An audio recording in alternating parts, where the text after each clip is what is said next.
Morning, everyone. How are we? Hope you're well. I thought I'd come on early because Andy Riches is about to fall off not fall off the perch.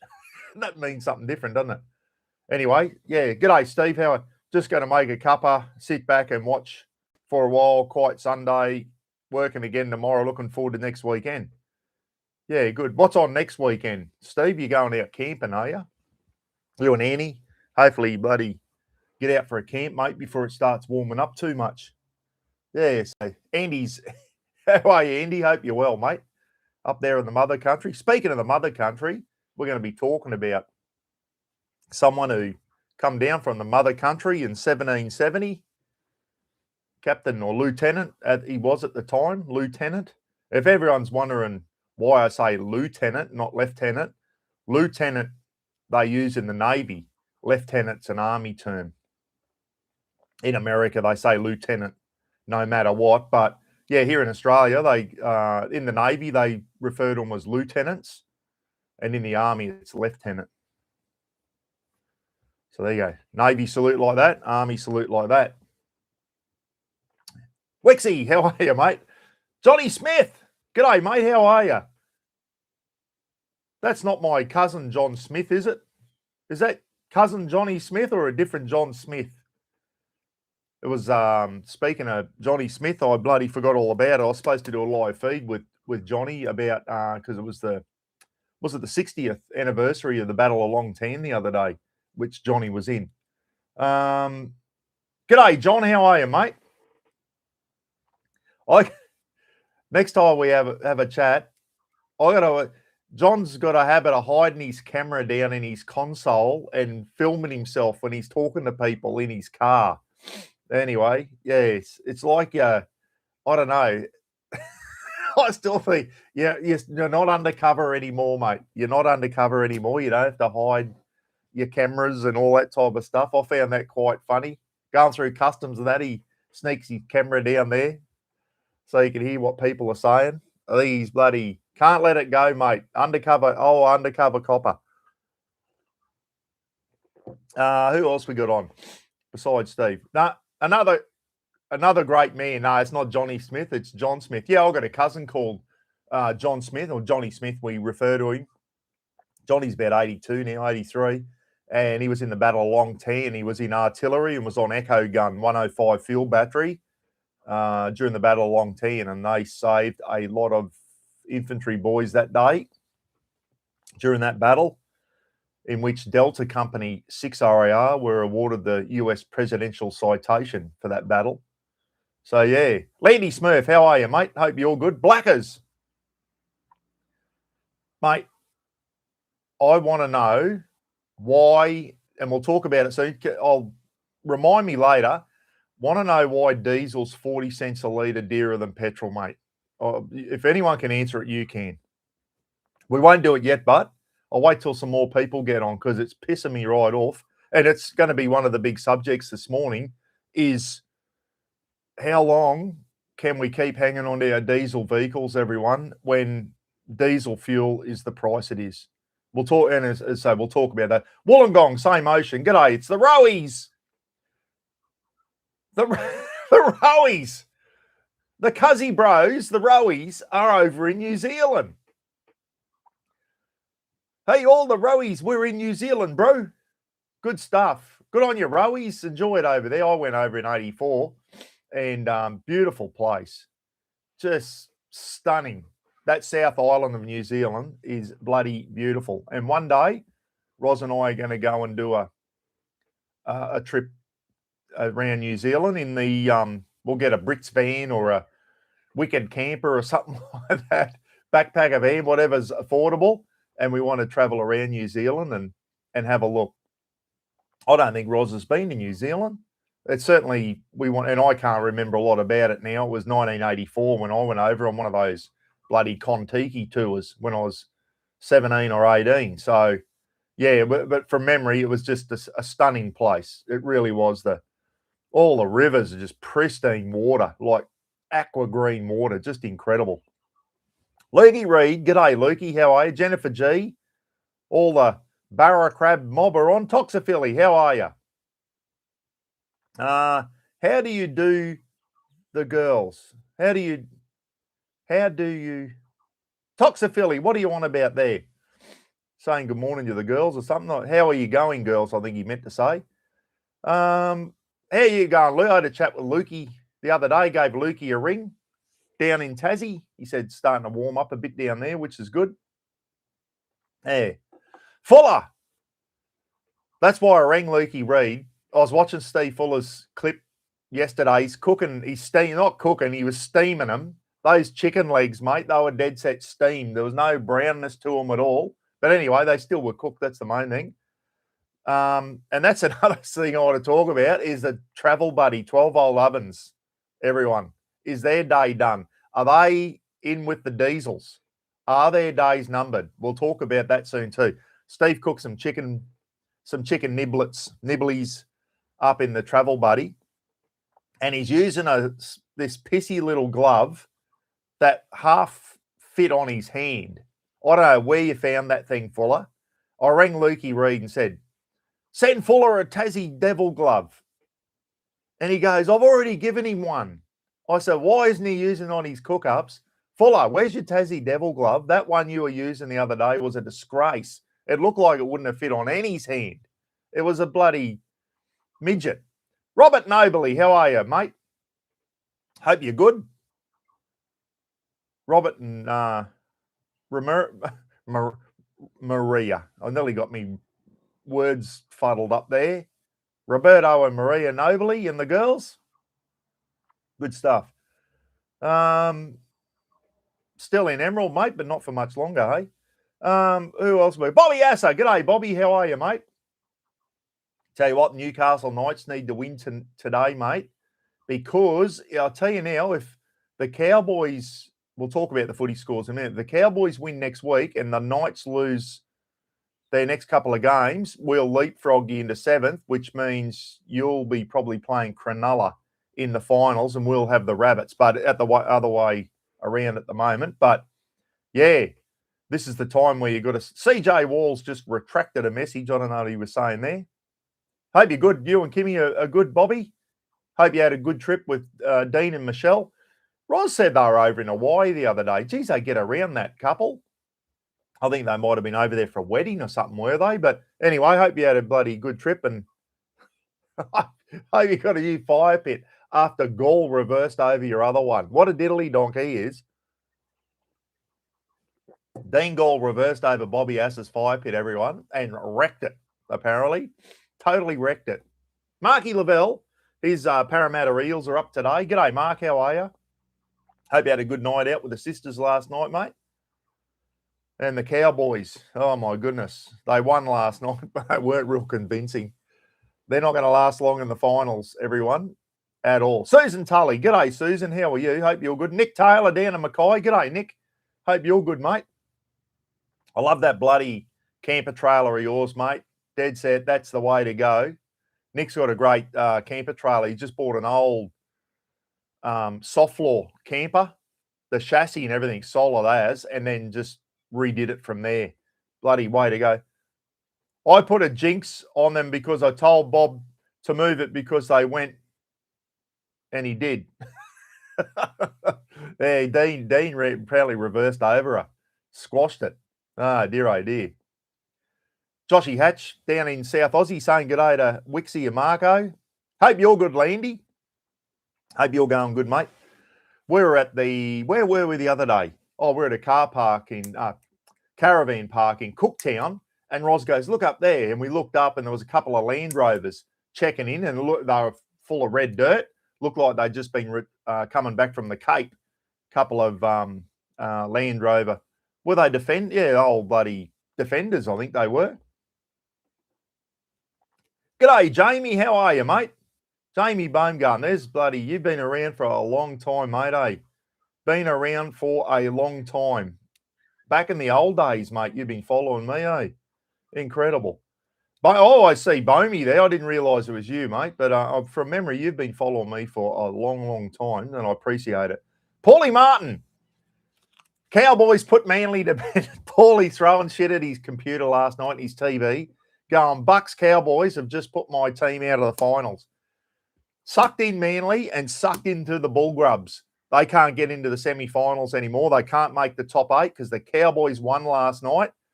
They're in, everyone. We have made it to the semis. How? I do not know.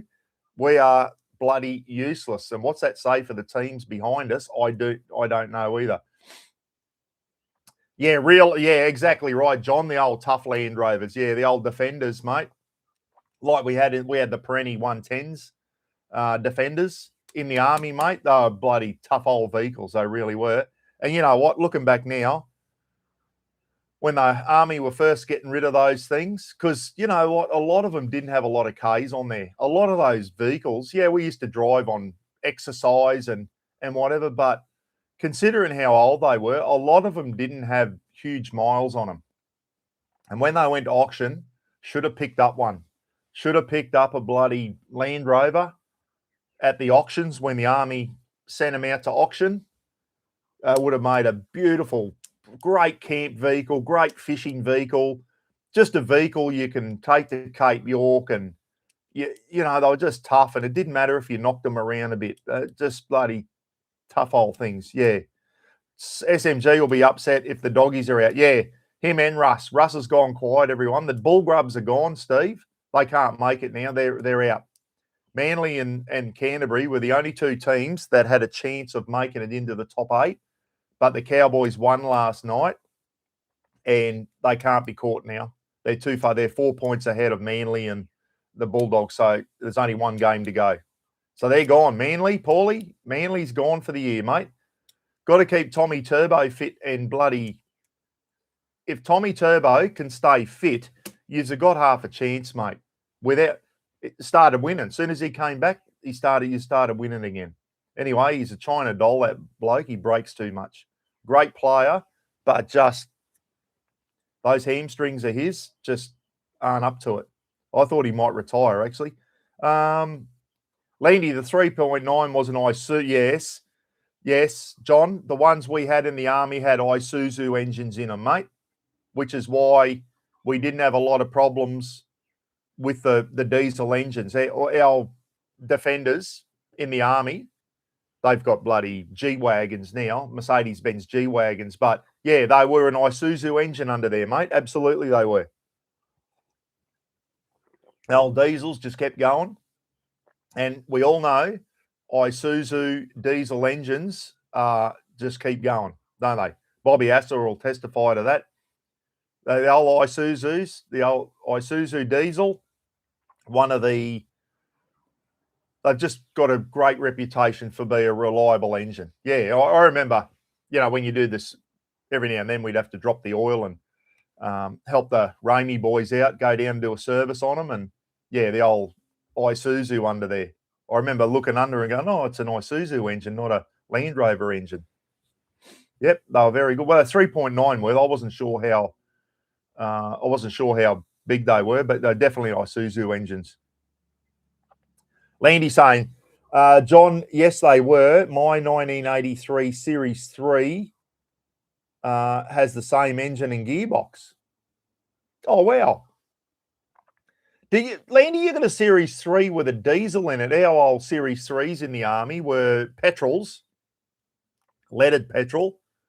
And then when the 110s came in, they went over to diesel, which was good because we didn't really have anything. That our old generators used to run on petrol, and then we got new generators as well. So everything we had when the Land Rovers came in, we got new generators.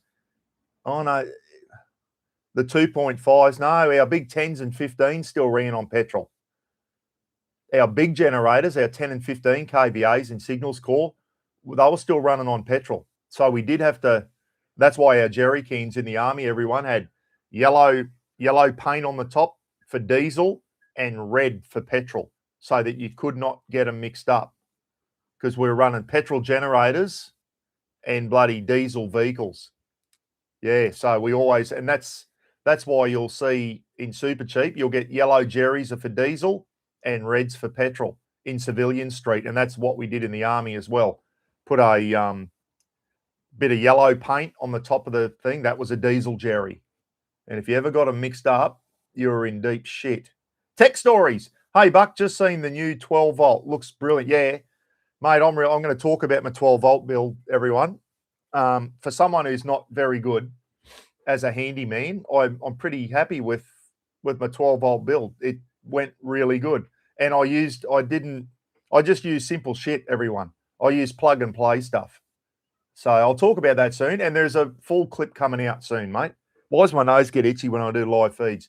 I've got a full clip coming out in about a week and a half on the build. So, which is good. Bobby Asser, my very first 4x4 was a Series 2A with a Holden 186 engine in it. Yep, there you go. And the old 2As, Bobby, were double clutch jobs, weren't they? You had the double clutch. When I did my driver's course in the Army, even though our Series 3s, you didn't have to double clutch the Series 3s, there was still a couple of 2As lingering around when I first joined, and they were double clutch. So we still got taught to double clutch on my Army driver's course. And every now and then, when I go down through the gears in the BT50, especially from third down to second, I still double clutch from time to time, everyone. I still double clutch. So you drop it down to neutral, give her a rev, and then, yeah, I still double clutch at times, Bob. Just old habits, eh? Yeah, bloody oath, the old 186 Holden engine in the Series 2A. Oh, dear. Yeah, the old Land Rovers, just classic vehicles. But, yeah, I'm spewing I didn't buy. You probably could still buy one now. They're getting old in the tooth, aren't they? When the Army first sent them to auction, they're at Pickles Auctions and that, get a bloody 110 Defender. We call them Parentes, but they were Defenders, with an Isuzu engine in there. And there's your camping and fishing vehicle, everyone. Unbelievable. The very first series, here we go. Landy Smurf, he didn't get that name for nothing. He knows his Land Rovers, everyone.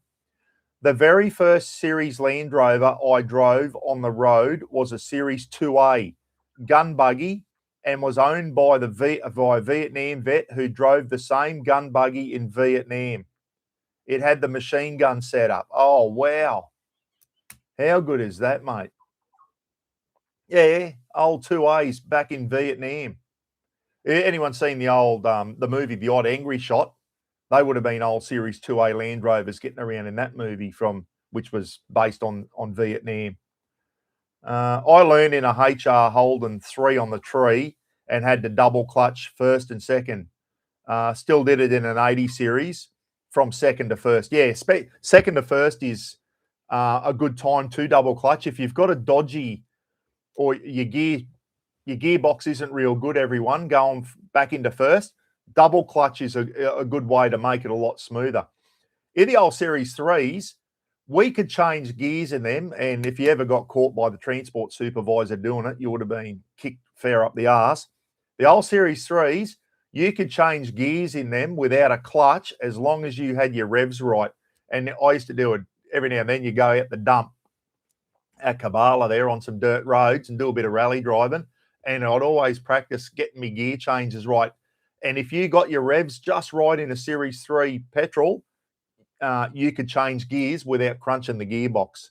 If you didn't get your revs right, clean the teeth a bit. But yeah, if you ever got caught doing that by the transport super, he would have bloody squeezed the cider out of your Adam's apple for doing it. It wasn't something that we were taught to do. But like most Army blokes, you always find ways to do things the wrong way.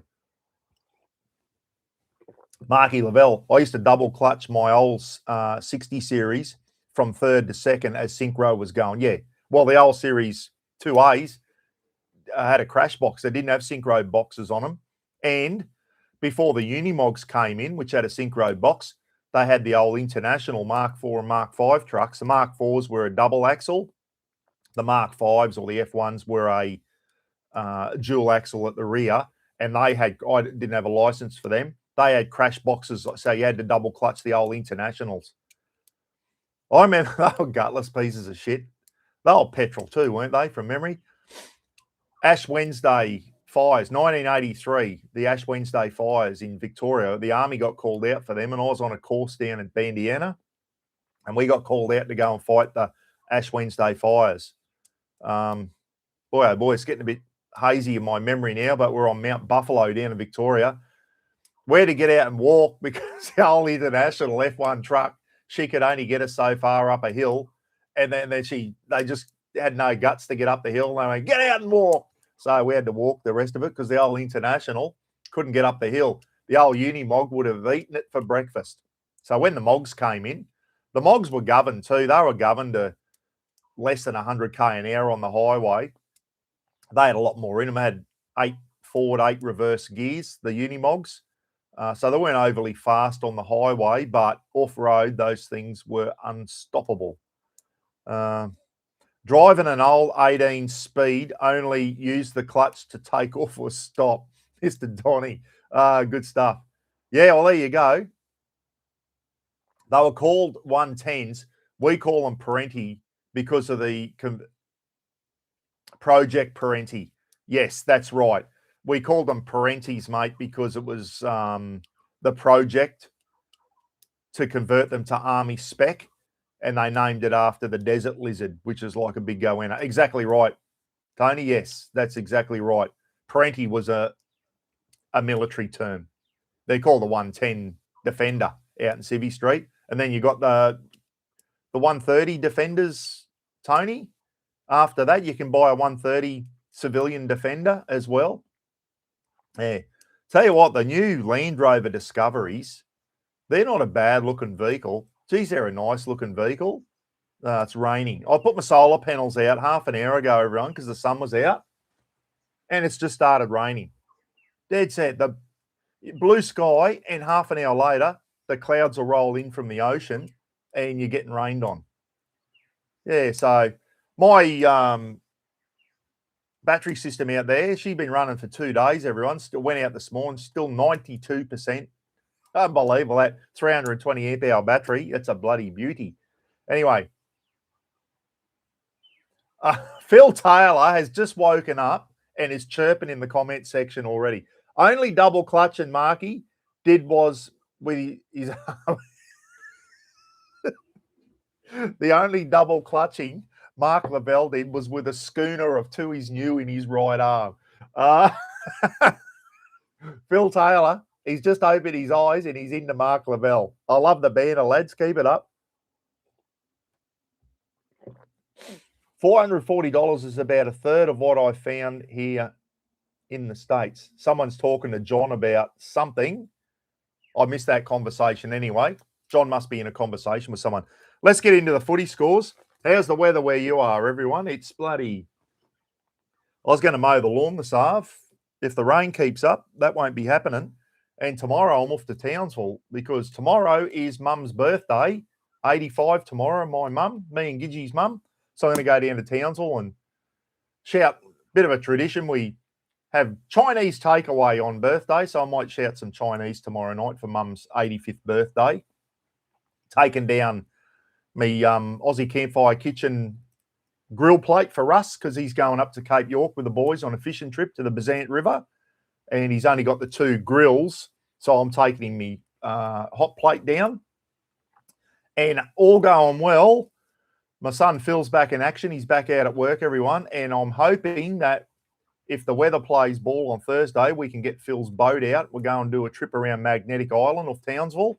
And I want to do that film clip on these 24-volt lead time battery in his boat because that's going really good. Anyway, Phil got the bit of a clearance, everyone. He had a bit of a medical episode out at the mines and he's been off work for quite a few weeks and he's got a medical clearance to go back now. I still don't know what happened to him, but anyway, he'll be right. It wasn't a heart attack or a brain aneurysm. That's the main thing. So we'll see how he goes. Landy, I looked at them yesterday. Didn't look too bad. Different sizes. That's another conversation that I've missed.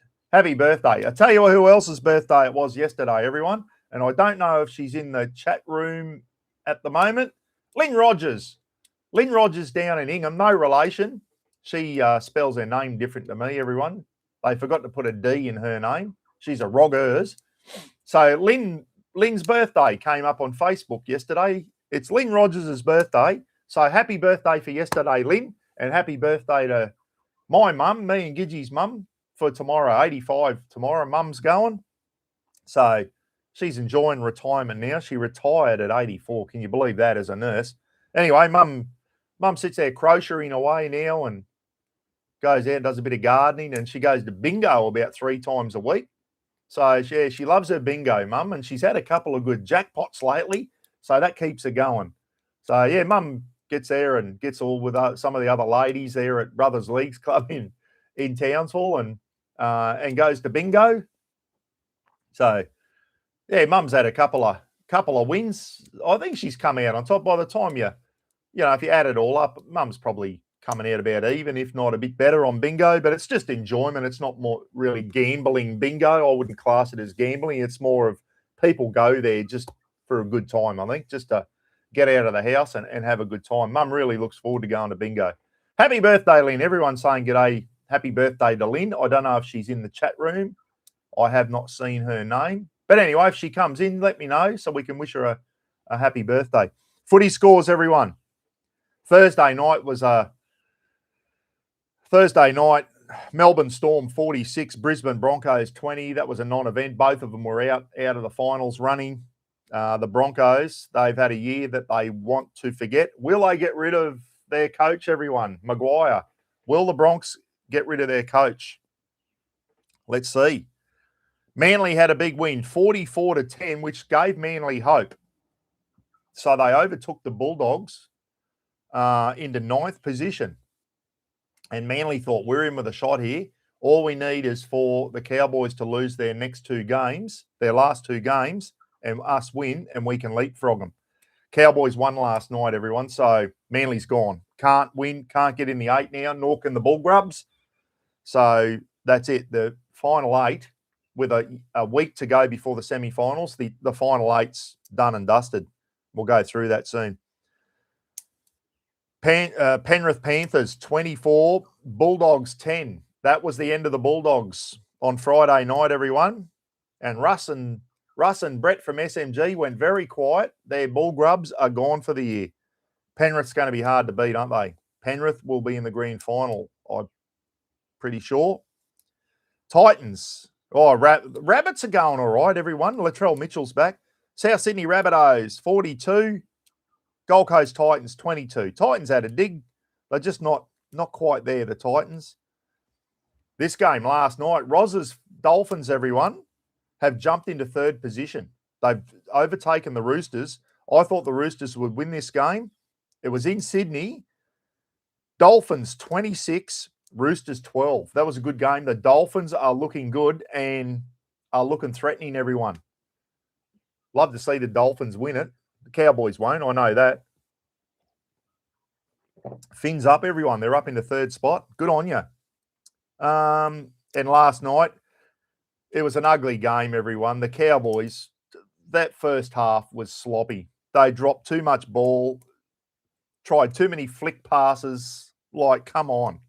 You're playing to get in 8th position, and you were playing like you're out of the 8 and it didn't really matter.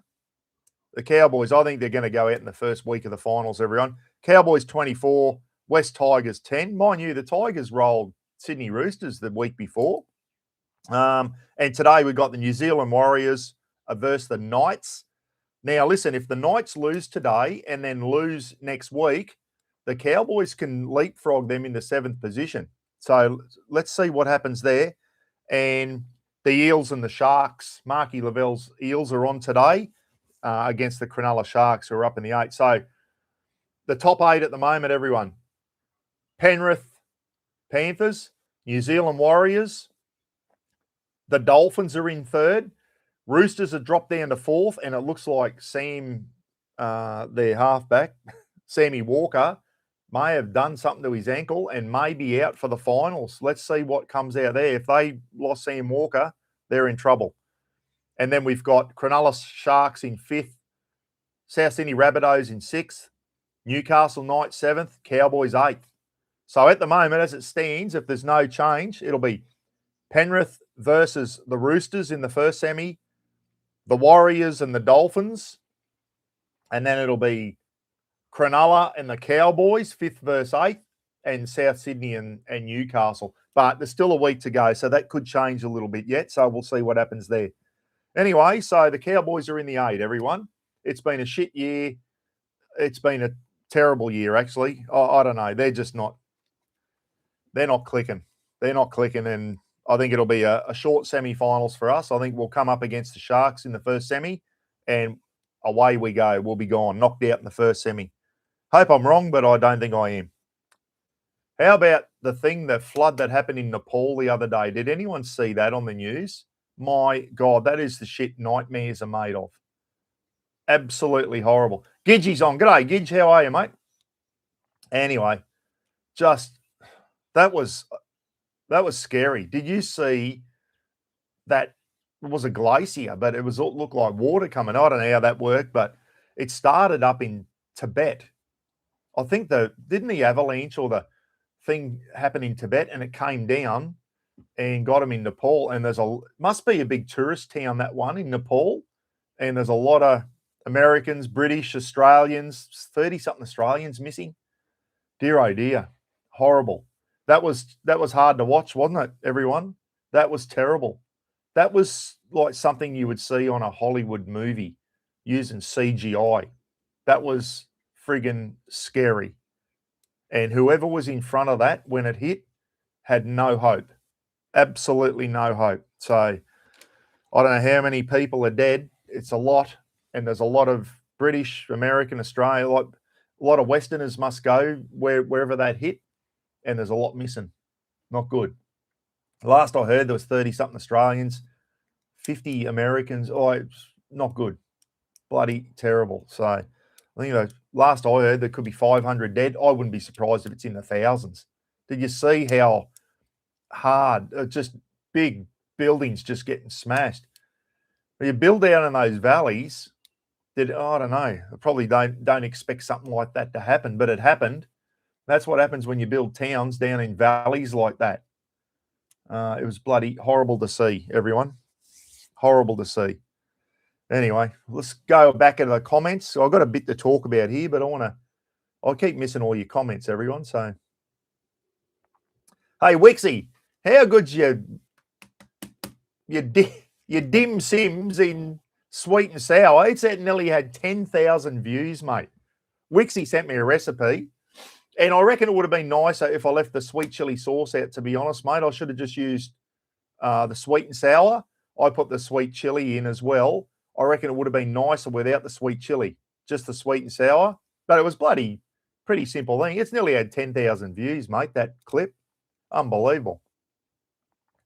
Yeah, prayers for Nepal, Paulie. Absolutely, mate. It was bloody.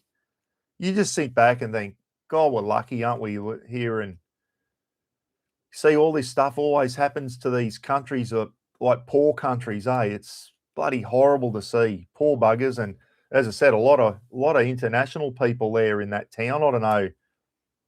Was it a stepping off place for people going to base camp or something? I don't know. I don't know why there were so many Westerners in that town.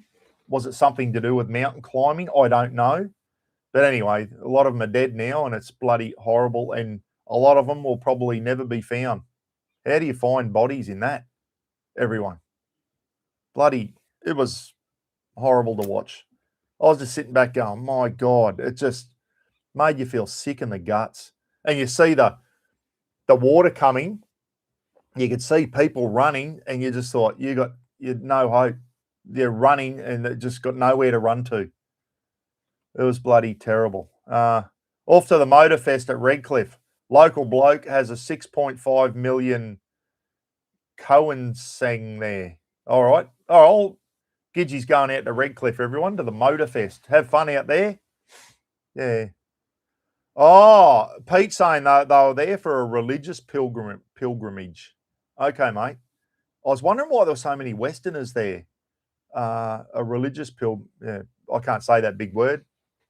A religious get-together. Yeah, so there you go. Phil Taylor. Landy doesn't share. Mate, Phil Taylor, from what I've heard, you're the bloke who doesn't like sharing. They reckon Phil Taylor, everyone, he's got long pockets and short arms. I reckon that's what Marky Lavelle and Wixie and Roachy and all them, they're all up Phil Taylor and go, he doesn't share his stuff with us, Buck. Francis Fitzgerald. It was great to see Renault get a final 20 minutes. Wait, Madge will be, yeah. That was there's something going on there, friend, to say between Madge and Reynolds. To me, I think Maguire's trying to flex his muscle. Like, I'm the coach and I'll call the shots. I'd like to see him piss him off and get a new coach. Anyway, they won't bring Kevy back because he's going to the UK to coach for 3 years. Shots fired, Phil Taylor. It'll be on in the comments in a minute. Phil Taylor will be firing back with both barrels, everyone. They're all upping. G'day, Jace Mulley. How are you? Phil the Power Taylor.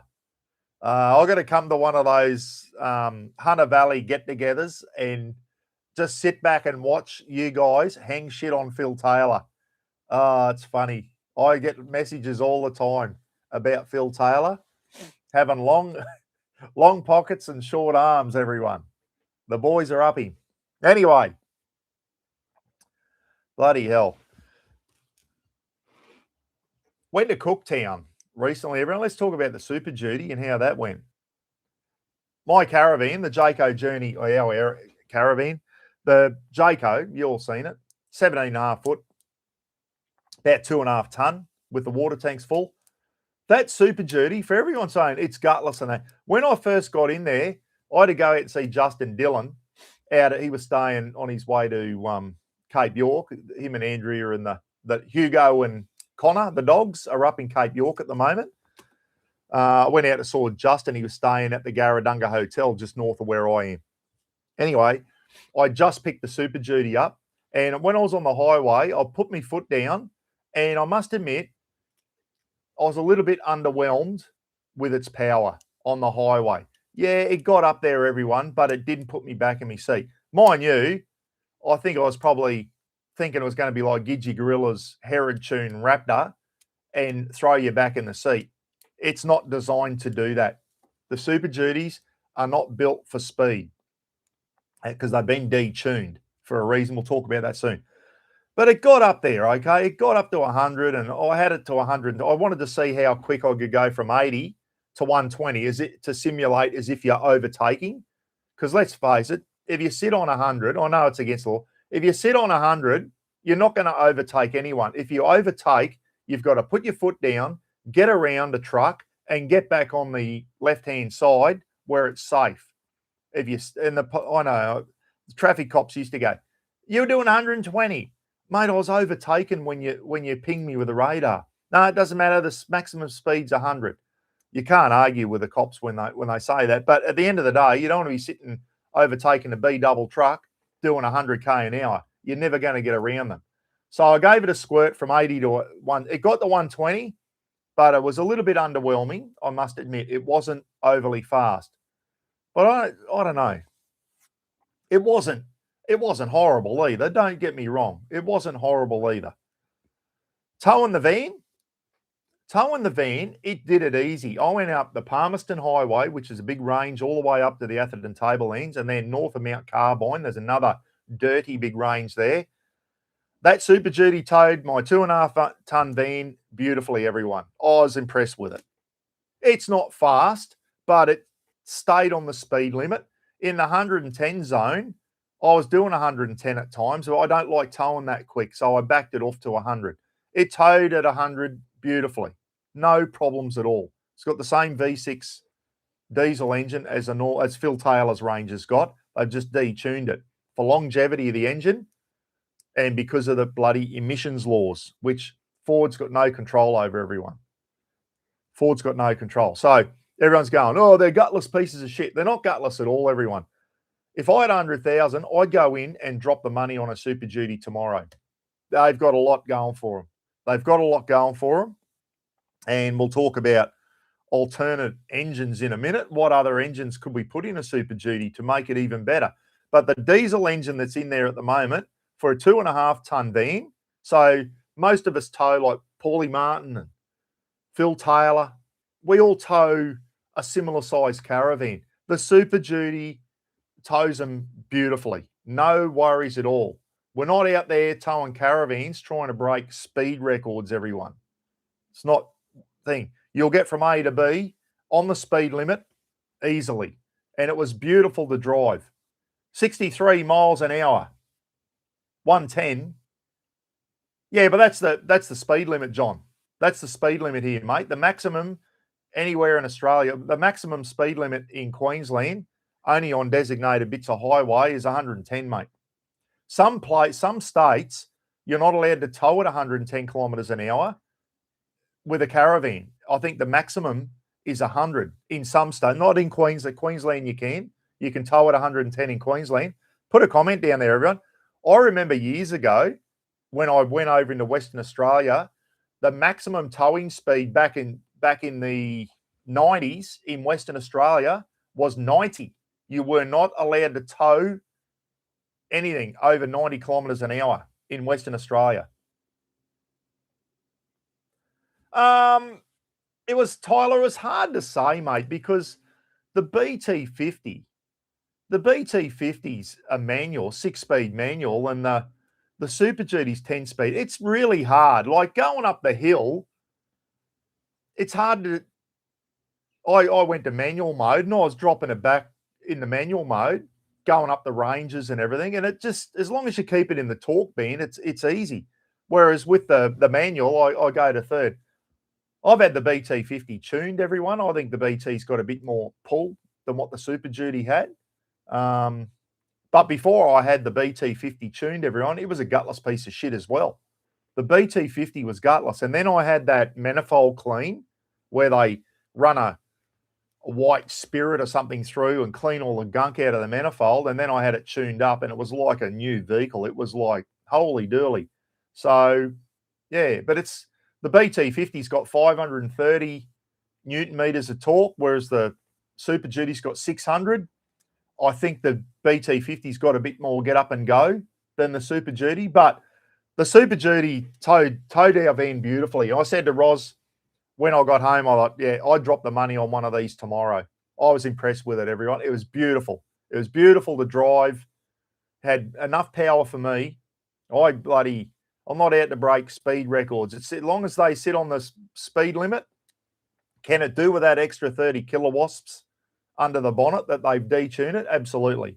Do I think people after their 5-year warranty's up will go out and tune them up? Absolutely. Someone's already done that and it goes really well. We all know that V6 engine's got a lot more power in it. They've detuned it because of emissions regulations and they say longevity of the engine. Personally, I think they were just hamstrung. That's why they had to put AdBlue in there. Everyone's going, AdBlue, Buck, AdBlue, what a pain in the ass. That's got a 20-litre AdBlue tank on it. And I towed 400k to Cooktown, drove around everywhere in Cooktown, down the lines then, 400k home towing, and I still had like 0.8 of a tank of AdBlue there. You only have to put the AdBlue in. You'll get minimum of 2,000, and that's bare minimum of heavy towing, up to 5,500 if you're just driving around normally. Like AdBlue's not an issue, everyone, especially if you're around servos and they've got AdBlue and you can throw it in. If you're going remote, like Justin Dillon is at the moment, his Land Cruiser Prado, 250 Prado, it's got AdBlue as well because Toyota has been hamstrung, just like Ford are, because of the Australian emissions laws. John's probably sitting back laughing. We've signed up to this Paris Agreement, John, and we're just green energy, and they're really hammering down on diesel vehicles, mate. So the only thing they can do now is just try and they've got to put AdBlue in there, and all the new trucks now have got to have AdBlue. You don't have to carry AdBlue around with you if you're driving around. If you're going remote to Cape York, Justin's got a 20-litre drum of AdBlue in his 250. You just take a 20-litre drum of AdBlue with you if you're going real remote, everyone. If you're not, it's not an issue. It is not an issue. 79,000 for a single cab Super Duty. Yeah, it's about 87. I'm going to talk about some Yank tanks in a minute, everyone. I'm going to go back and watch it. 4-wheel drive 24/7's done a really good towing review on all the big Yank tanks, the 1500s and the 2500s. Ram, Chevy, Ford. Talk about that soon. and I know there's a lot of people out there that are Toyota fanboys and they hate Ford. I'll tell you now, that Super Duty, I was impressed with it. Yeah, it'd be nice to have those extra 30. Like, I've been in Phil Taylor's Ford Ranger, everyone, the V6 with 184 kilowatts, the same engine as the Super Duty. Got him with Phil at the camping with mates, and he took me for a spin. He gave it a squirt. I'll tell you, those V6s have got a lot of get up and go. Elvin from the Adventuring Pals and his family, they tow with a Ford Ranger, everyone. He's got the V6, normal run, not a Super Duty. He tows a fairly decent-sized 18-foot caravan, and Elvin has been all around Australia, and he said, Buck, this bloody Ford Ranger of mine, I can't fault it. It tows beautifully. It's got heaps of power. Yes, the Super Duty's been detuned a bit, but it's not overly gutless. I don't know what it's like towing 4.5, but it's not an issue. Towing 2.5 ton, it's not an issue, everyone. I got up the ranges, no worries at all. On the highway, I was sitting on the speed limit, no worries. It wasn't an issue to me. I really like them. I give them the thumbs up. Longevity of I don't know. I know people go, there's a lot of Rangers out there going on tow trucks. Well, Elvin's had his off-road, towing vans, bloody old telly track. His is still going like a beauty. Phil Taylor, he's happy with his. It depends on who you speak to. So, yeah, I think the people knocking, I've had a lot of messages too. Oh, Ford is shit. Oh, well, probably people who have never, ever driven one. I drove it to Cooktown and back, towing a van, and I was impressed with it, everyone.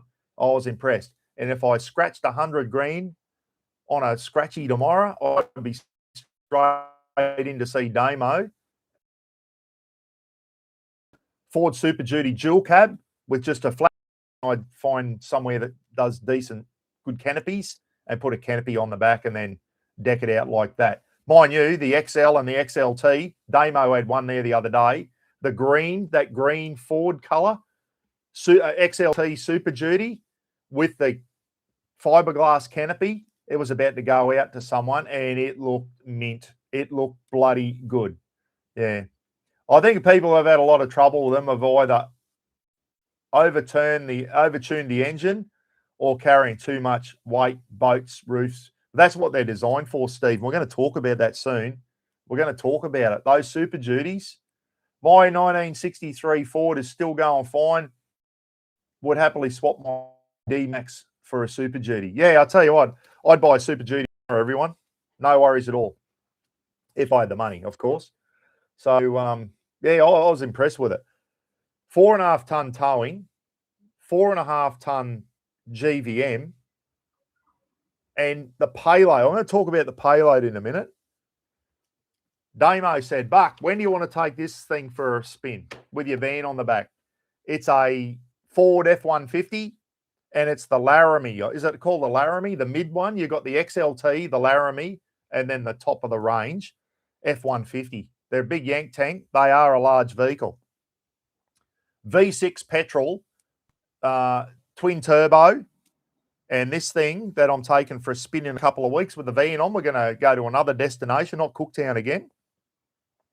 298 kilowatts under the bonnet and 678 newton meters of torque petrol engine. They're getting some good newton meters out of petrol engines now. Remember when diesel had all the newton meters and petrol were no good for towing? I don't know. Petrol's up their game now. We'll talk about that soon. I think days of the diesel are coming to an end, everyone. So we're taking the big F-150. I just watched 4-wheel drive 24/7. They did a big yank tank comparo, everyone. The 1500s and the 2500s. They had the Ford F-150, the Ram 1500, and the Chevy 1500. And then they also went to the next one, the 2500. Same again, Ford F-250, which are a grey import here in Australia, but the Chevy 250, 2500, and the Ram 2500. Massive towing figures on those. They can tow the 1500. Let's go the 1500s.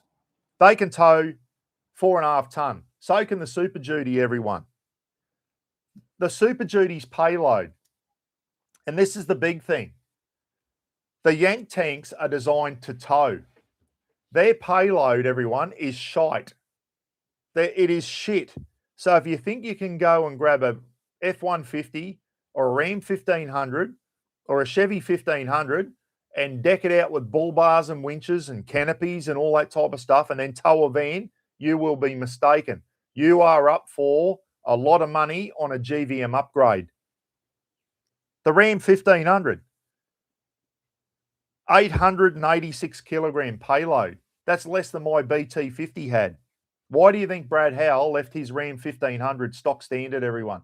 Stock standard when he tows the Zone RV.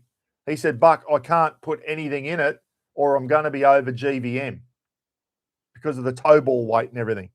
By the time you put him and Mary and all the camping gear in and then throw the caravan on, there's not a lot of payload left.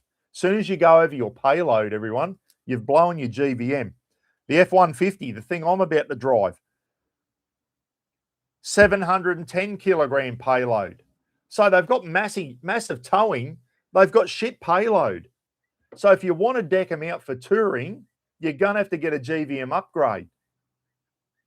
The Chevy, 713 kilo.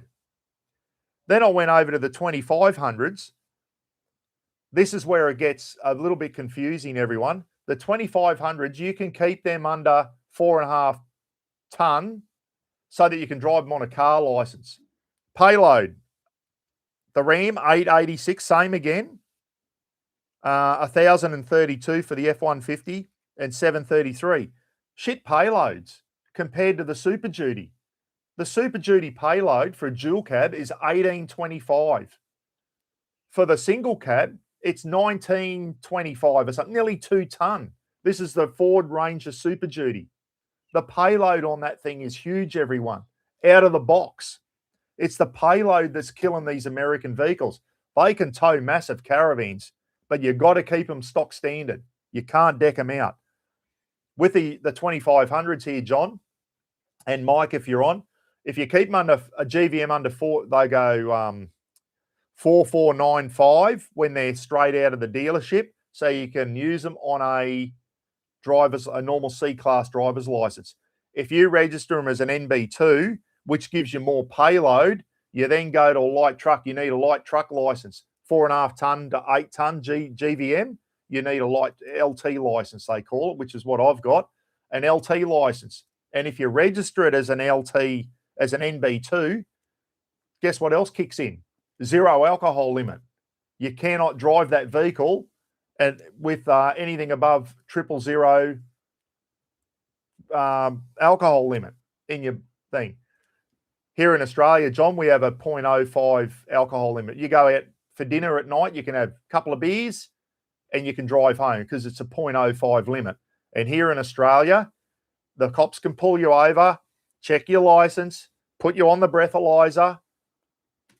That's what we do here. There's none of this sobriety testing and making people do triple backflips and triple spins and all that type of shit to check their sobriety. The cops just pull you over, blow into this, mate, and if you're over 0.05, you're in deep shit. You're back to the police station, and then you're going to do the proper breath analysis back at the police station. If you're over 0.050, you're gone. You have to be under.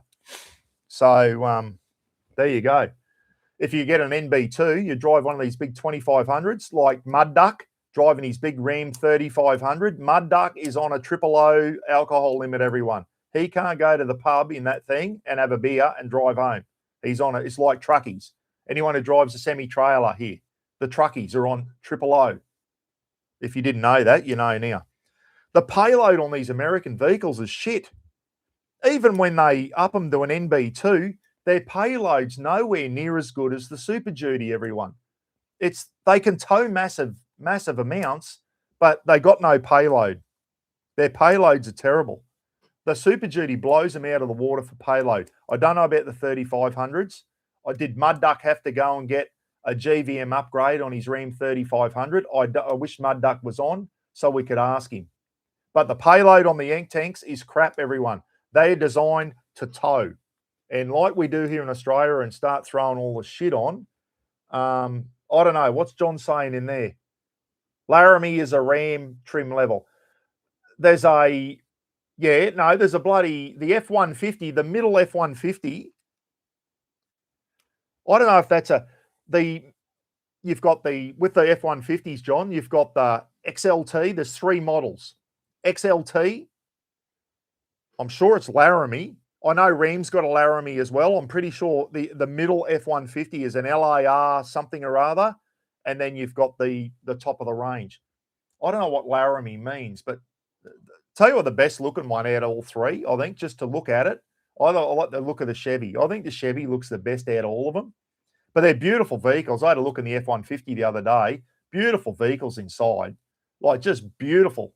I can't wait to get in and drive it. They're massive, but it's not something you go to Woolworths and the 1500 and 2500 have different chassis rails, yeah. But even the 2500s don't have good payload. They're designed to tow, and they're bloody good at it too. They're really good at it. The 1500s, very good on fuel. Now, the only petrol there was the F-150. The V8 Ram and the Chevy and the 1500s were still diesel. Ford's gone to a twin-turbo V6 petrol, and that's the one I'll be driving, everyone. Without towing, they were not bad on fuel. Towing, when they hooked the vans up, Shauno was saying they were all way up over 25 litres per 100. But the 2500s, when you hook the van up to those with the big diesels in there, the big 6.7 diesels and that, they were very, very good on fuel towing because the big engines weren't working as hard. Rear axle weights limits will bring any 4-wheel drive or yank tank unstuck pretty quick. And that's the thing with the Ranger Super Duty, everyone.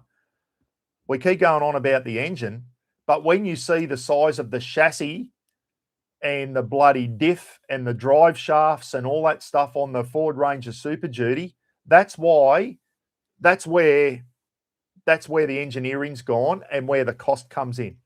When you see those Super Duties, they are tough underneath. The size of the chassis and everything, the bash plates and that under there. They've got a massive big Ford Bronco diff in the back. The drive shafts have been beefed up. That's why everything out of the box, 4.5 ton towing, 4.5 GVM, and the payload, everyone. The payload, 1825 on the dual cab. This is after you've already got, remember, they've already put bash plates on there. Bigger tyres, bigger wheels, snorkels, steel bull bar. Not the full bull bar, but it's got a steel bull bar. It's still got the dual cab, 1825, after all that shit's on there. So you go and buy a Ford Ranger and put bigger, and you've got a 1,000 kilo payload, and then you put a bull bar on, a winch, bigger tyres, a canopy. That all eats into your payload. And that's why I had to get a GVM upgrade on the BT50. I had a 1,000 kilo payload, but I got all the fruit bolted onto it, everyone. And then when I threw the caravan on the back, it blew my GVM out of the water. And that's why I had to get a GVM upgrade to 3,500. Guy in Cooktown, I mentioned this in my upcoming clip, everyone. Guy in Cooktown, went to the Cooktown Lighthouse the other night. Bloke there in his 200 series. And he said to me, because the Super Duty had the figures on because it's an advertisement vehicle. He says, shit, they're impressive figures made out of the box on that Super Duty. He said, I'm driving to Cairns next week from Cooktown. He said, I'm going in to Dobinson's. I'm getting a Dobinson's 4.2 ton upgrade on my suspension, GVM upgrade on my 200 series Land Cruiser. I said, what's that costing you, mate? He goes, $9,500 to get a GVM upgrade to 4.2 on his 200 series because he's having trouble with his weights, toes, and wants to put a boat on the top and all that shit. And I said, you're still 300 kilo behind the Super Duty straight out of the box. Mate, when you look at these yank tanks, everyone, and look at their payload, this is where the Super Duty starts shining. People are just too tunnel vision on the Super Duty. Look outside the box and have a look at the payload on those things. It is impressive, and nothing can really complete. Okay, so it's a Larry. John, it's a Lariat, not a Laramie. Sorry, I knew it was something similar. So it's the F-150 Lariat. That's the one I'll be driving. Lariat, not a Laramie. So the Laramie is a Ram. Lariat is a F-150. That's the one that Far North Queensland Motor Group's got, and that's the one Damo said. Hook the van up to the F-150, and it's the mid-range one. So XLT Lariat. I forget the name of the top spec one. The top spec one, big money. Huh? What's a top spec one? 140, up in the 140s. Absolute bullshit. All the 1500s are around the 140 mark here in Australia. The 2500s range anywhere between 160, depending on what spec you get, 160 to 250. I think the Chevy 2500 top spec is $250,000 here, mate, because we have import taxes, luxury car taxes. The old government, they get the thing in. Then you've got the left-hand to right-hand conversion. I hate to think how much that must cost. And that's why a lot of the Yank tanks, there's a lot of them getting around here, mainly the 1500s. Yeah, there's some 2500s getting around, and you've got your mud ducks and that getting around in 3500s. Most people can't afford them, mate. They're too expensive here in Australia. You can't afford to own one. Would I own one? If you've got a caravan that's got absolutely everything you need and you just want a tow motor, absolutely, you would buy a 1500. You'd buy a 1500 because they can tow 4.5 tons straight out of the box, as can the Super Duty. These things will have a lot more get up and go than a Super Duty because of their end. They've got bigger engines, everyone. But their payload lets them down.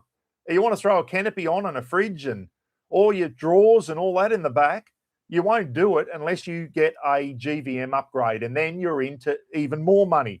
You go to Lovells or Petters or someone like that, you're probably up for 10 grand to get a GVM upgrade or a payload upgrade, whatever that is. So that's what confused me with the American vehicles. They're big, they can tow massive amounts, but they got no payload. They've got no payload. Whereas the Super Duty does. The Super Duty blows them out of the water for payload. So there you go. I've had me thing on that. So anyone who goes, oh, Super Duty's a shit, nothing competes with it with payload. It can tow the same as the Yank tanks. It's got the same GVM as the 1500s, 4.5 ton. But the payloads, it blows them out of the water with payload. I don't know. It's because they beefed up all the chassis and the axle load limits and all that type of stuff on the Super Duty. 2800 rear axle, 1820 front axle, 1820 front, 2850 rear, something like that. Pretty impressive anyway. Is Ty on, is he? Ty will know better than anyone. Anyone who would do a GVM on a standard Ranger versus buying a Super needs. There you go, Ty. And on my first Super Duty thing, I did the walk around. On the second one, which is out Monday afternoon, I'm actually driving along, everyone, and I'm telling you what I think of the Super Duty. And one of the things I said, I'd love someone to do a clip and get like what Phil, I'm going to dob you in here. Phil Taylor bought a V6 Ranger, everyone, and he went to town on it. He went to town on it and got it upgraded. It cost him a lot of money. Cost him a lot of money. Put a canopy on it. Beautiful vehicle. Decked out really well. But it ended up costing more than what a Super Duty. So Ty's just said, by the time you upgrade a normal Ranger, you're better off just going out buying a Super Duty. By the time you get a normal Ranger and then get a suspension lift, GVM upgrade, put 33s on it, put a snorkel on it, blah, blah, put bash plates underneath, blah, blah. It still won't be up to the standard of a Super Duty. You're better off going and buying a Super Duty. And I agree with you there, Ty. I agree with you. Would I buy, if you just wanted a tow vehicle to tow your caravan and you weren't going to deck it out with all the canopy and all that, you just want a tow motor, a normal V6 Ranger, perfect. Absolutely perfect. Tow 3.5 ton piece of piss. Okay? But as soon as you want to load it up and set it up for touring with fridges and drawers and canopies and all that shit, you're better off with a Super Duty. The Super Duties, they're 82 for a single cab, plus your rego and on-road costs. So 82, 87 for a dual cab. And then you go to your XLTs. There, I think the XLTs are getting up there in price. But yeah, 1500s are pure tow. Now, this is a guy who knows his shit when it comes to this, everyone. Ty owns a big F250, everyone. We've seen, if anyone was at the camping with mates down in New South Wales, I would have seen Ty set up. I'm glad you're on, Ty. 1500s are pure tow pigs. 2500s are tow and big payload trucks. Ty, so you've registered your 2500 as an NB2 as a truck. What payload did it have standard, mate? Because I've got here that as an NB2, it only still had 1,032 payload. I'm just waiting for Ty there. How much payload did your 2500, mate? Did you register it? You've obviously registered it as an NB2, as a light truck, 4.5 to 8 ton.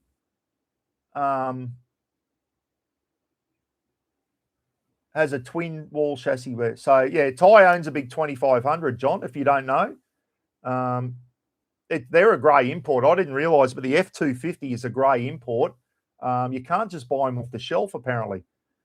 Even if you do an upgrade, a normal Ranger is still nothing compared to the Super Duty specs and how good they do the job. No, I agree. Well, there you go. You've heard it from Ty. Ty's driven the Super Duty a fair bit, everyone. He knows his Fords. He's a Ford man. He knows his shit. He owns a big F250.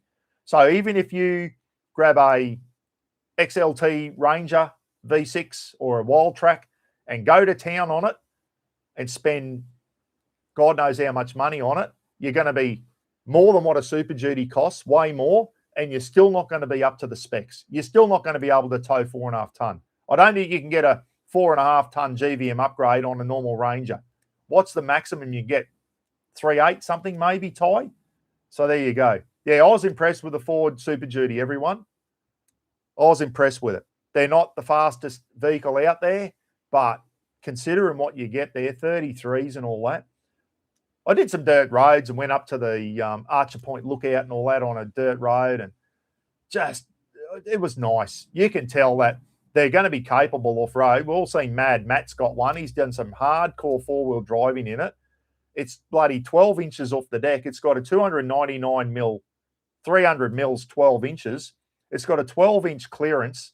It's got 33s. It's got front and rear diff lockers. You know it's going to be capable off-road. So there you go.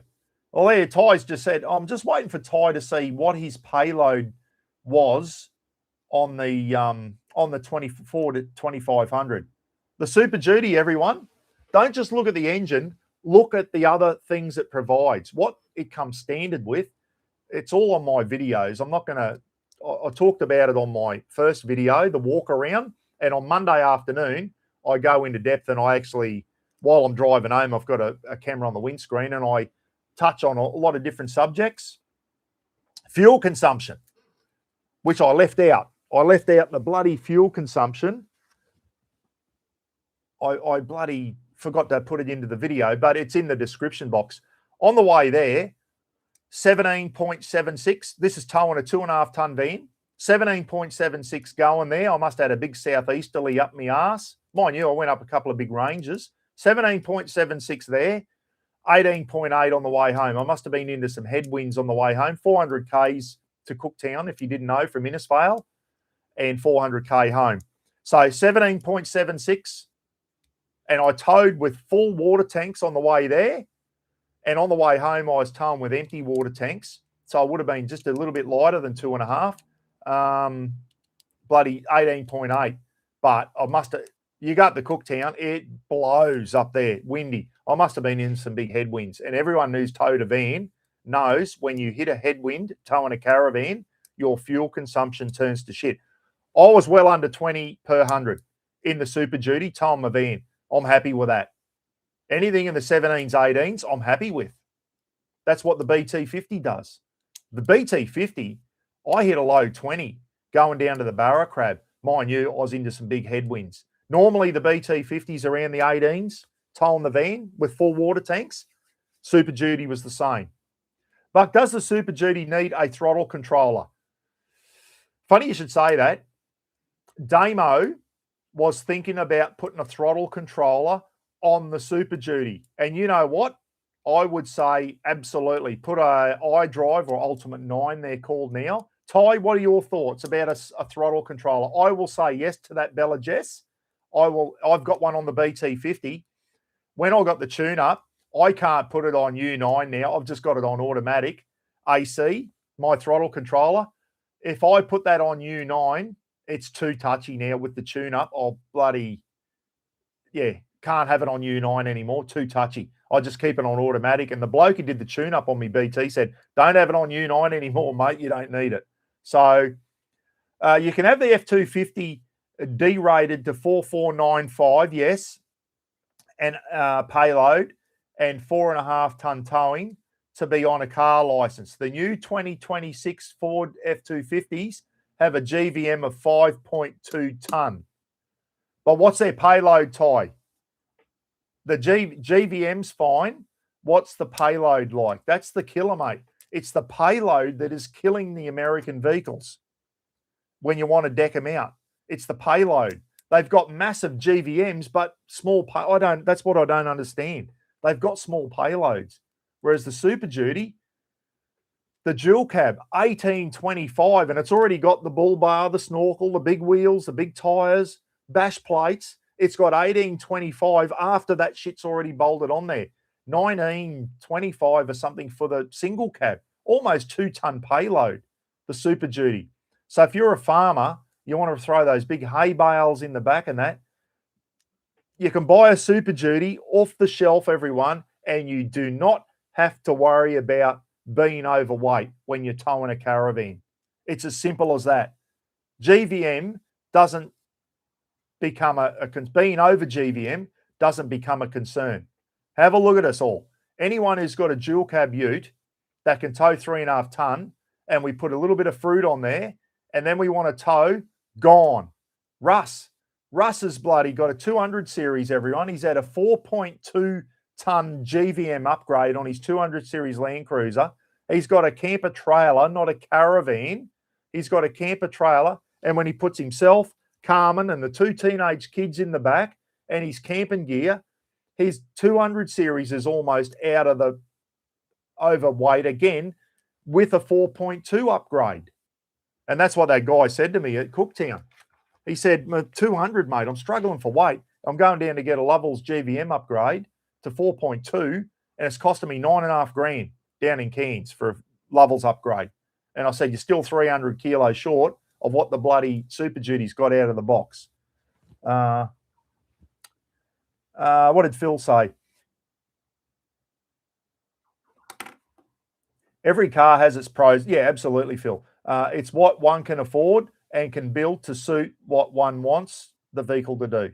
Yeah, we've all got different things. Not everyone wants to be like Mud Duck and tow a massive caravan, have a Ram 3500. Good on Mud Duck. It's a beautiful setup he's got, but not everyone wants to have that big vehicle. You've got to be on a light truck license to do that.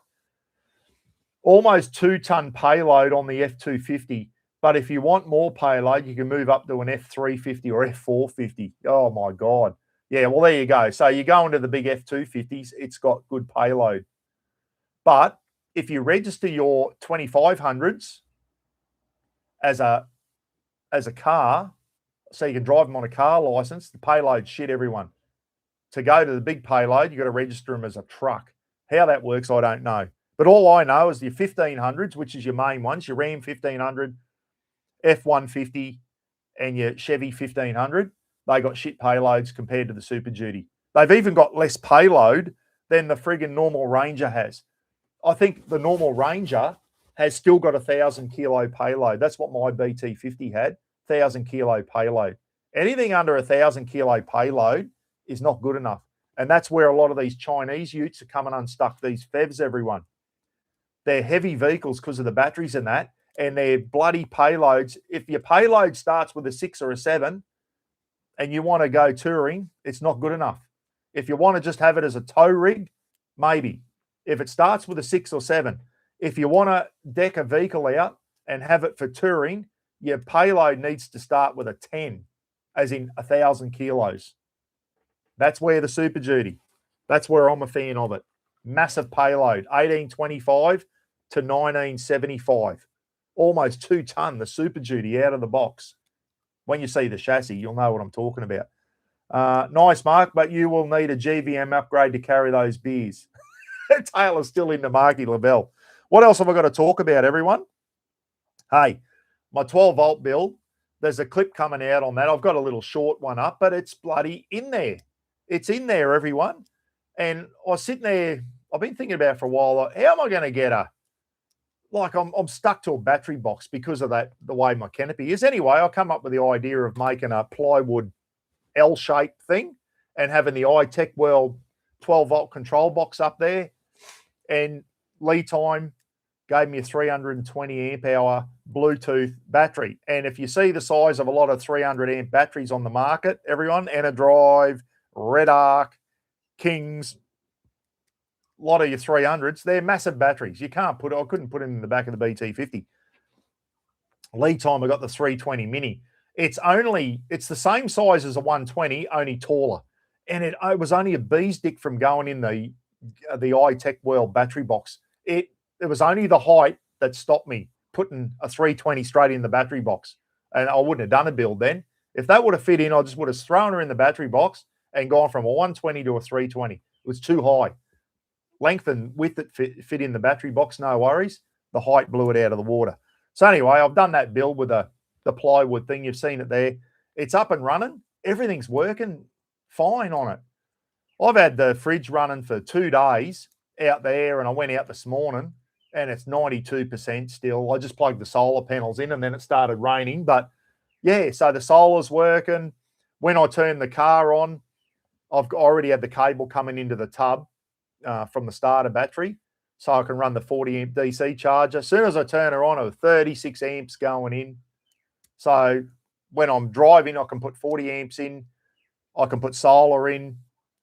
I've got my little Blue Eddy Charger 1 now, so I can take one of my 240-volt power stations in the back, little Blue Eddy, and I can charge that up at 560 watts now using so if I'm doing a 240-volt cook-up and my little power station's getting a bit low, I just plug it into the Charger 1, charge it up at 560 watts off the 3, and the 320 amp hour battery has got the power to do it.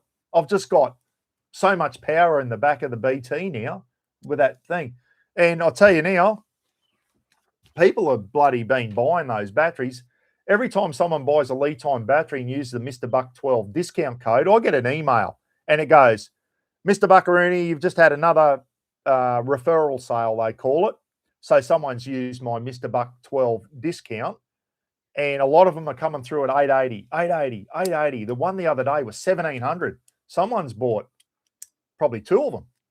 So a lot of 880s coming through. So that battery's $999 on the website, discounted down to $999, but that's their going rate for it.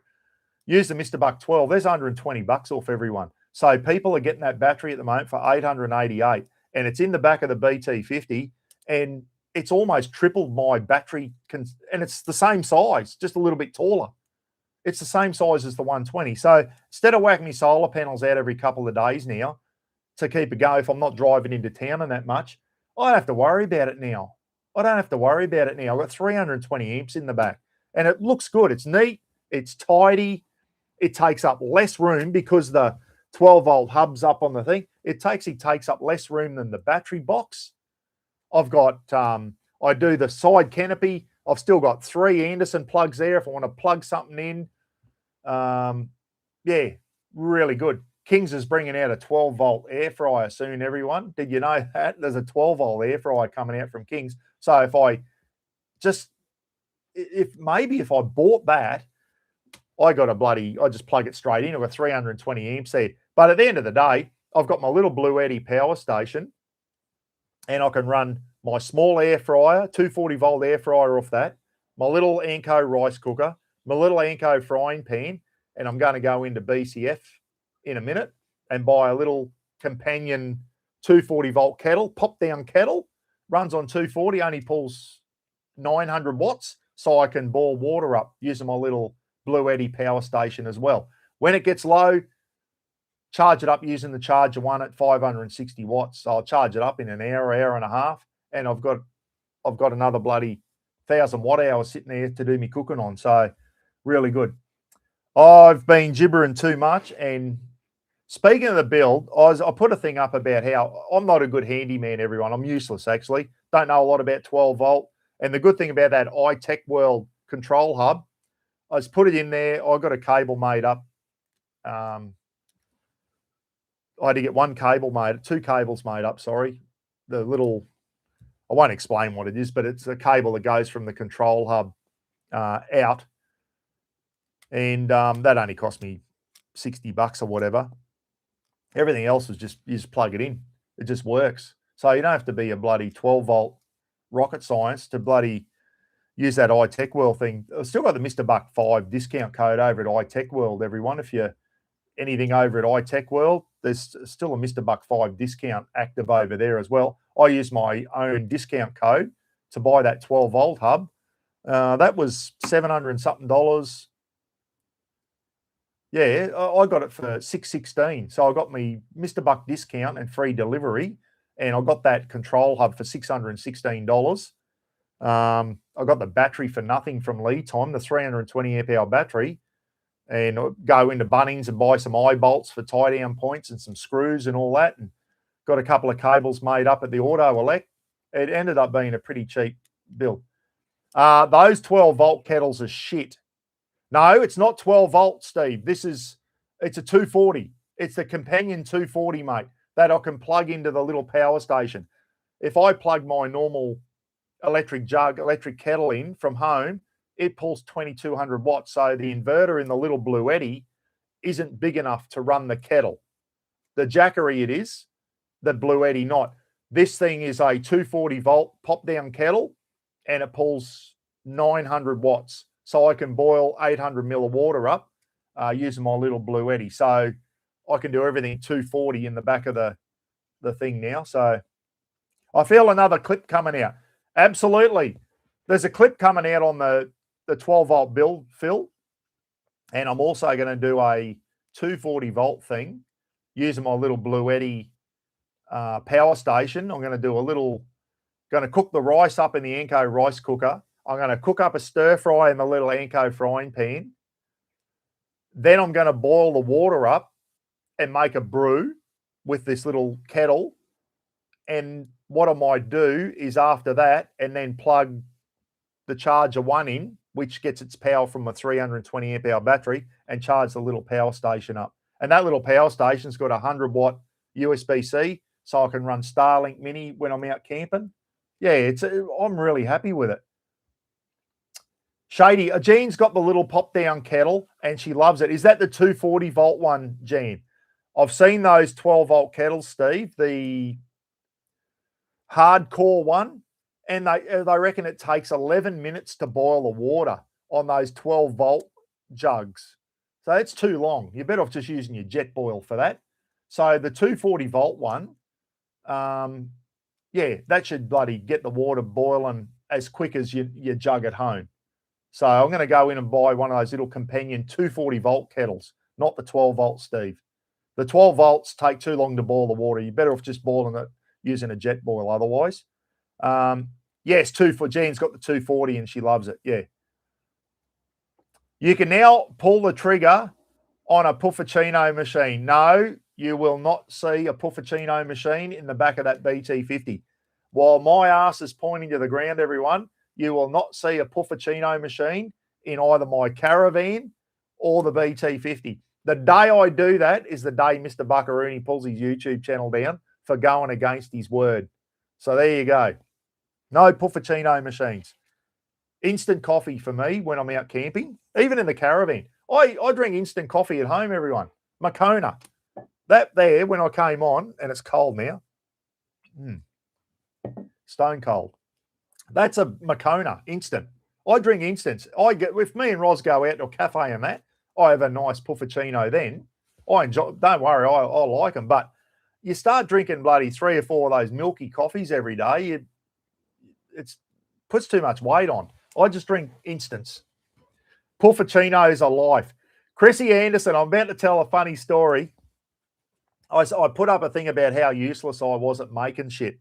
I only drilled one wrong hole, everyone. I got one hole in that build that when I went to put the bolt through, it was a little bit low and I couldn't get the washer and nut on from the other side. I had to do a second take on the drill, so I got one wrong. Mark said, boo.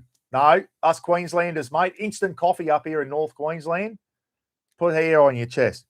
Chris Anderson, you reckon that's bad? He said, I got a mate who bought 2 sawhorses, like from Bunnings, the wooden horses, so you can put the wood on, so you can, like a horse, like a chippy's horse, not a horse with a bloody tail. He bought 2 sawhorses, and his first cut, I know it was the circular saw, he put it straight through both the horses and sawed them in half. And oh, mate, when I read that, Chris, I had tears rolling down my face. That was funny. One of the funniest things I've ever heard. Imagine setting your 2 brand new sawhorses up, putting your bit of timber on there to cut and going, and your 2 sawhorses. Do one of them, you go straight through her. Yeah, that made me feel good, Chris, reading that. I thought, I'm not the only useless prick out there. Oh, that was funny, mate. That was funny. Next week, King's Coffee Machine mounted in the BT50. Yeah, I'll tell you what, if Kings bring a coffee machine out, I might be in trouble. No, I've said that. I said 2 things. I said I'd never do Patreon anyone and ever ask anyone for money unless it was to do for charity. That's my big one. I'm sticking to that, and I never stick my hand out for money unless it's to do with supporting a charity. And I'll never have a puffuccino machine in my caravan or the BT50 ever. Yes, I've got an air fryer. I reckon they're good. I've got 240. I've gone to 240, but I'm not going to weaken any further, everyone. And you can hold me to this. You'll never see Buck with a puffuccino machine. I don't even have one in the house. And I certainly won't have one in the BT50. And I know you see a lot of these guys now, and they set up camp and then they put the pod in their thing and they have a bloody pod coffee and do their milk. I know Phil Taylor, you'd have a puffuccino machine for sure in the back of your Ranger. Has he, Margie? Has Phil Taylor got a puffuccino machine in his bloody Ford Ranger canopy? I bet he has. Oh, dear. Yeah, that bloody Chrissy Anderson story about his mate cutting his 2 sawhorses in half. I had tears rolling down my face when I read that. That was bloody funny, Chris. That was a good laugh.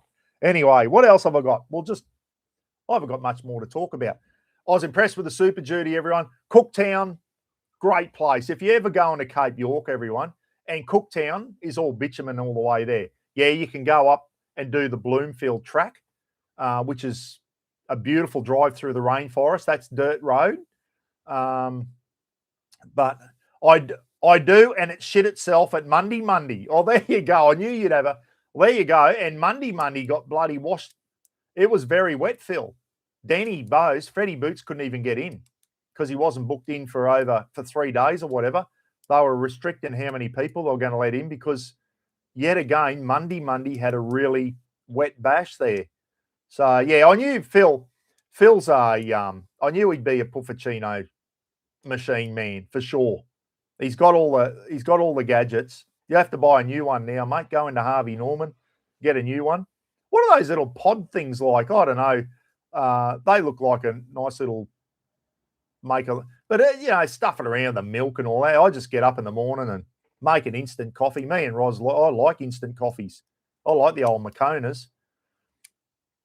For all them years, and 39 years, everyone, I was an international roast man, which is bottom of the bottom. There's a couple of coffees out there worse. I remember the Army tried once saving money. They went from international roast, instant coffee, and it was either Columbia or Pablo brand or something. And the Army, it's the only time I've ever seen the Army nearly go on strike and riot was when they changed to a coffee that was undrinkable. Was it Pablo, or it was a real cheap, nasty coffee? It looked like it was bloody something they swept up off the warehouse floor. Anyway, they went back to international roast. A lot of people won't touch that. But when you've worked in the government organisation, like army, police, corrections, that is the coffee you drink when you work for the government. International roast, instant. So there you go. And that's why, for me, having a Moccona was a luxury. Funny story, when I was working in the prison, we used to get international. You could go to the mess and get a container of international roast and take it back to the officers' station.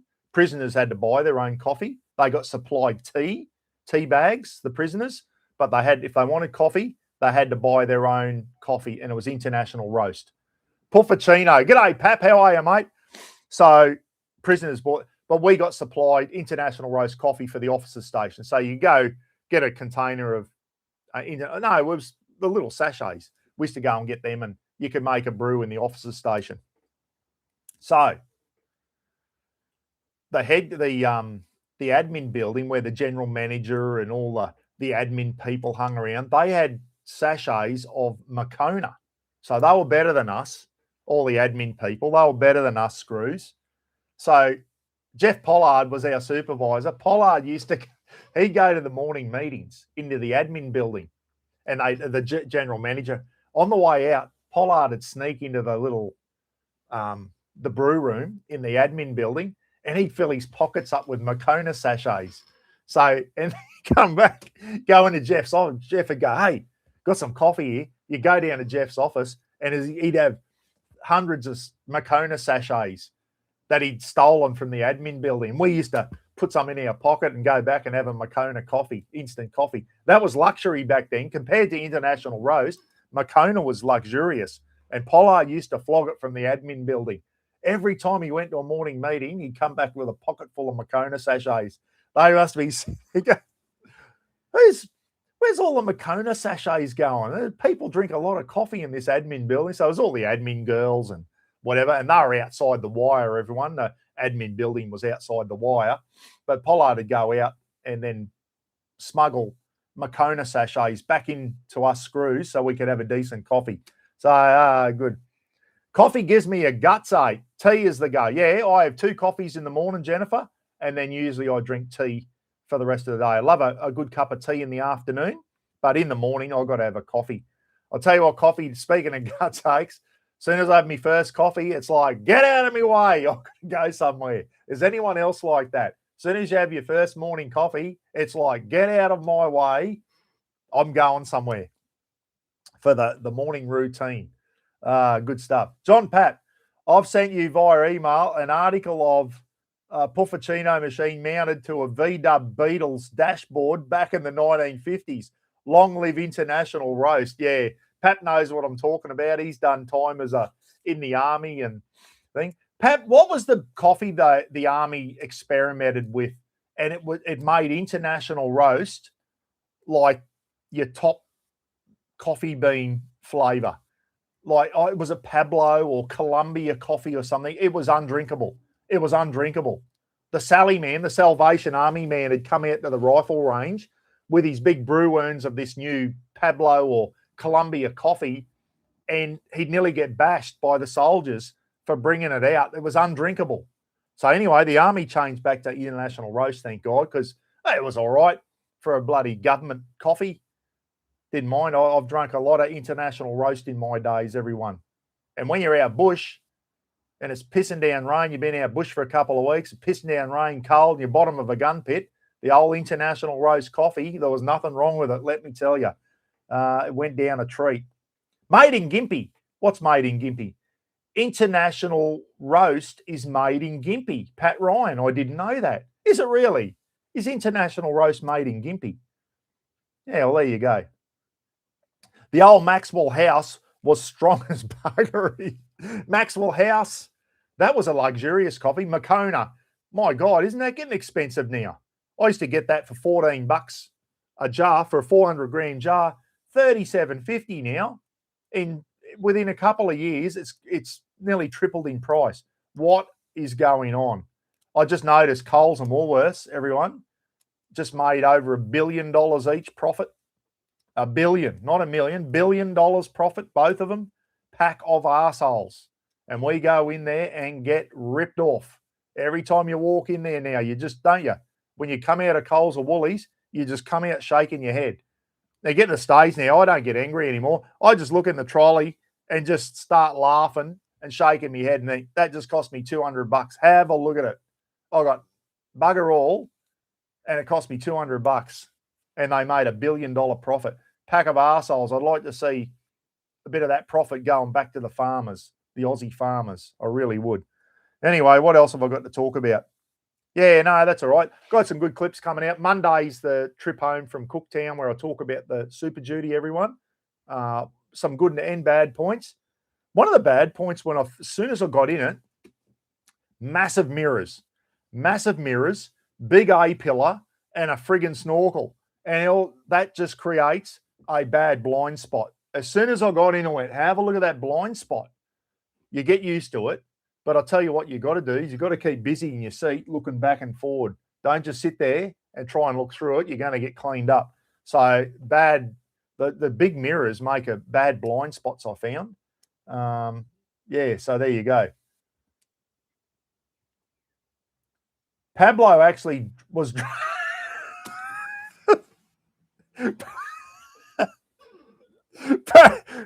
Marky Lavelle, Pablo was actually dried mud. I'm not surprised. I think it was Columbia. It was a brand called Columbia Coffee. It was an instant coffee that the army went to, and it was undrinkable. It was worse than Pablo. Yeah, the old Pablo.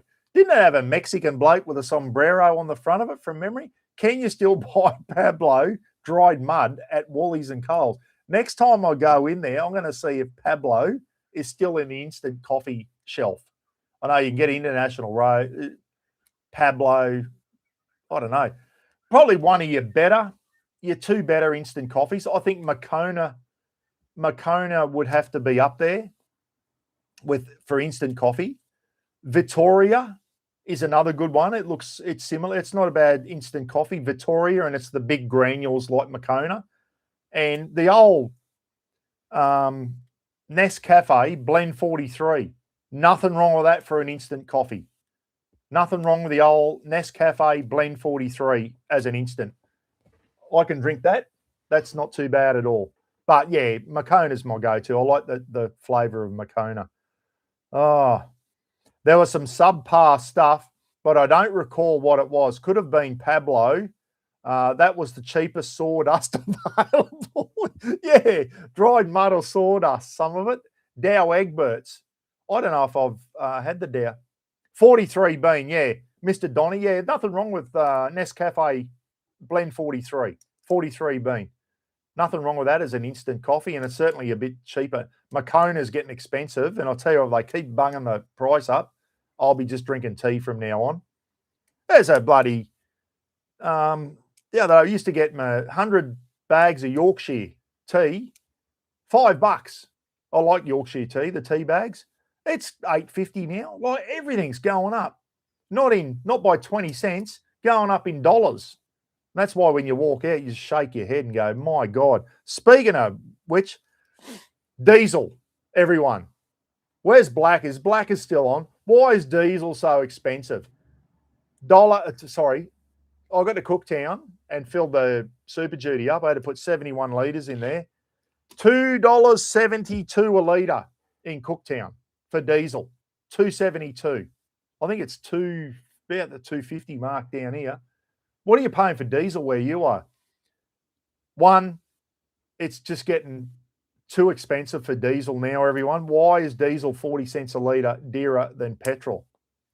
So if you're going to buy a 1500, would you go and buy an F-150 with a twin-turbo V6 petrol, or would you go and buy a V8 diesel?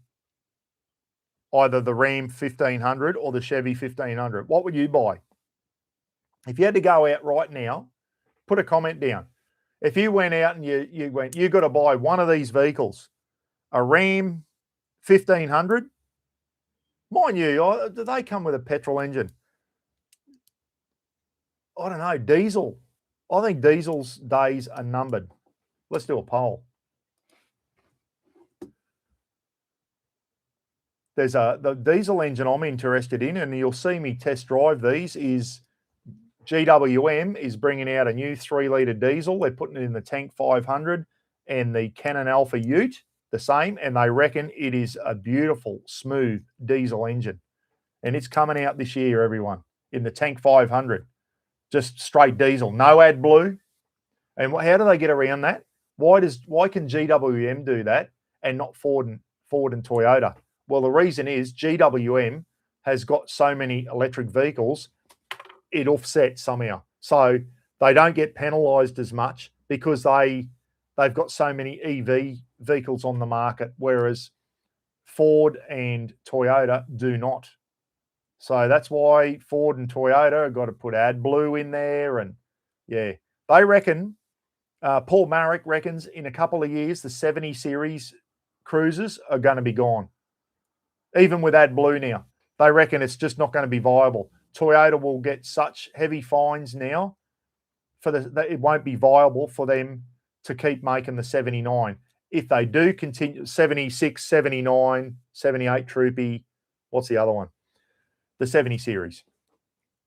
They reckon that it's either going to be non-viable for them to do it, or the prices, as if they're not expensive enough as it is, the prices are going to be out of control for a 70 series Toyota. So if you want to buy a 79 series, who bought, Jeff Canine, I think it was, bought a beautiful 79 the other day.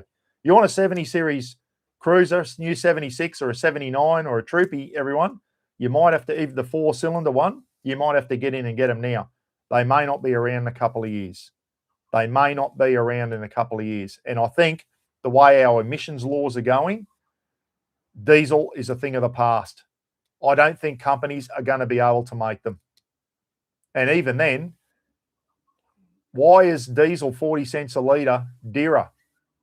Used to be 20 cents a litre cheaper than petrol, didn't it? Remember those days? Now it's 40 cents dearer. Can anyone afford to run diesels anymore? If the bloody prices keep up in the 250s, 270s, who can afford to go on big trips around Australia anymore? Absolute bullshit. So anyway, Justin Dillon from Cape York, everyone. Where are you at the moment, Justin? Justin found the Kitty Hawk the other day. Twice I've tried to find that P40 Kitty Hawk up near Bamiga.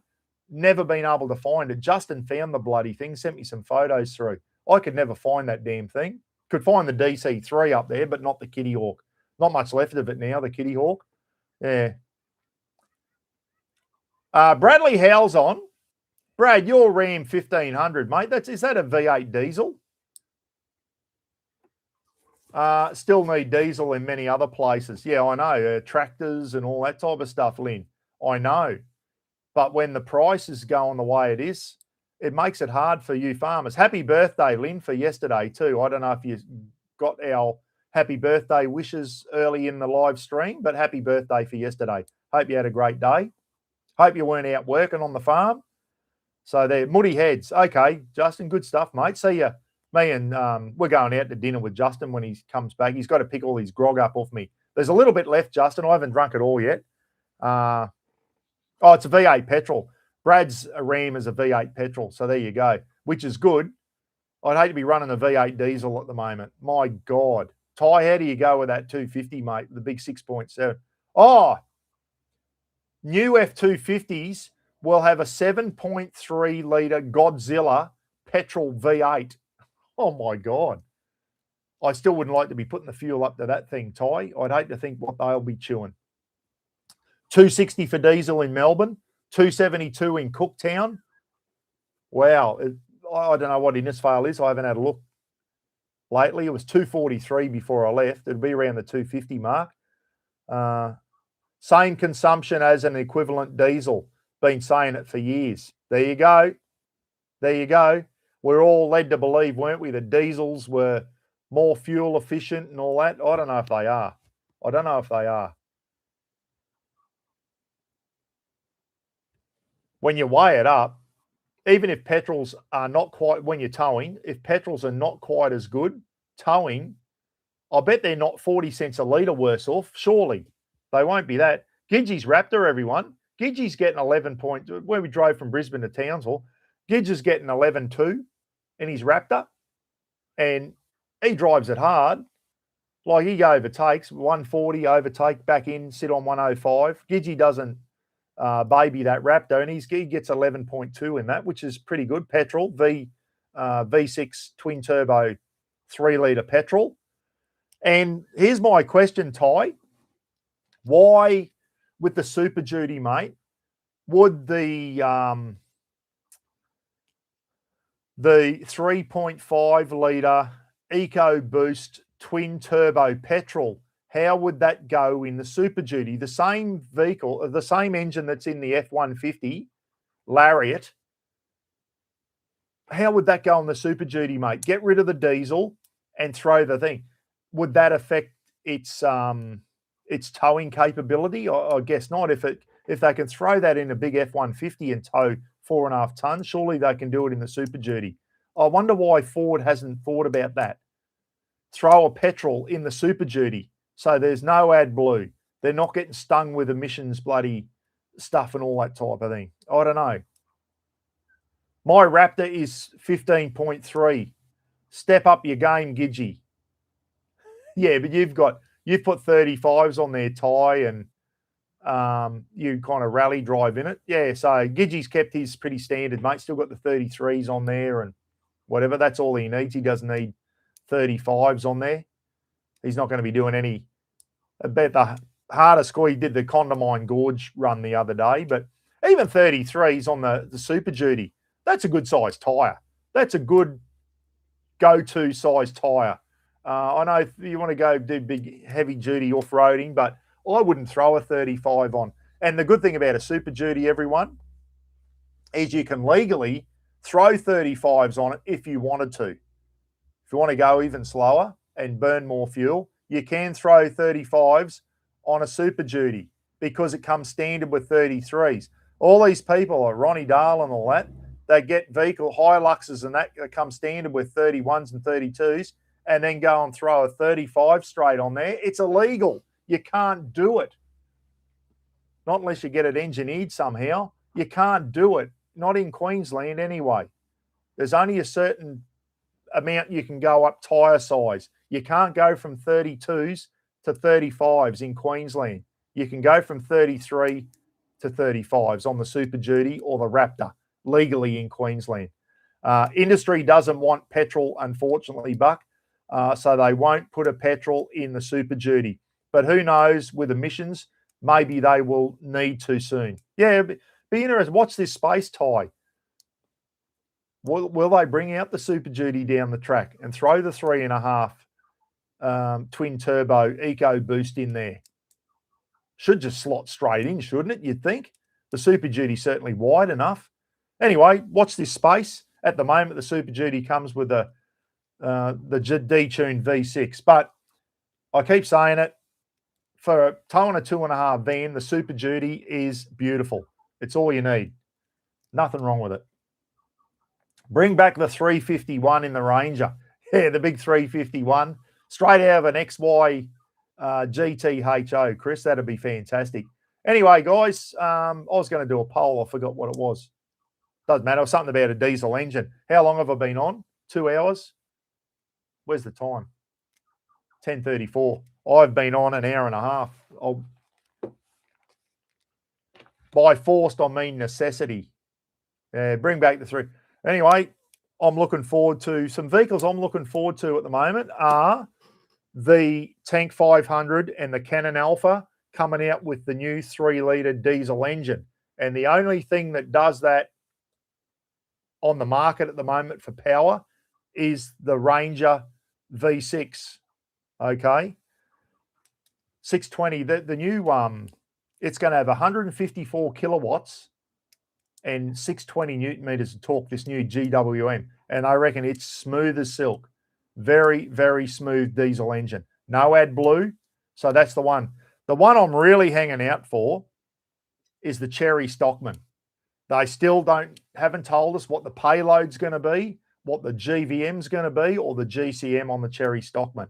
They're holding that close to their chest. I'm tipping maybe it ain't going to be as good as what people are hoping for, but we'll see. The Cherry Stockman, it's a FEV, everyone. Got a massive battery in it, but it's also backed up by a 2.5 litre turbo diesel. So if your battery gets a bit low, you've still got a decent size engine there to friggin' tow your van with.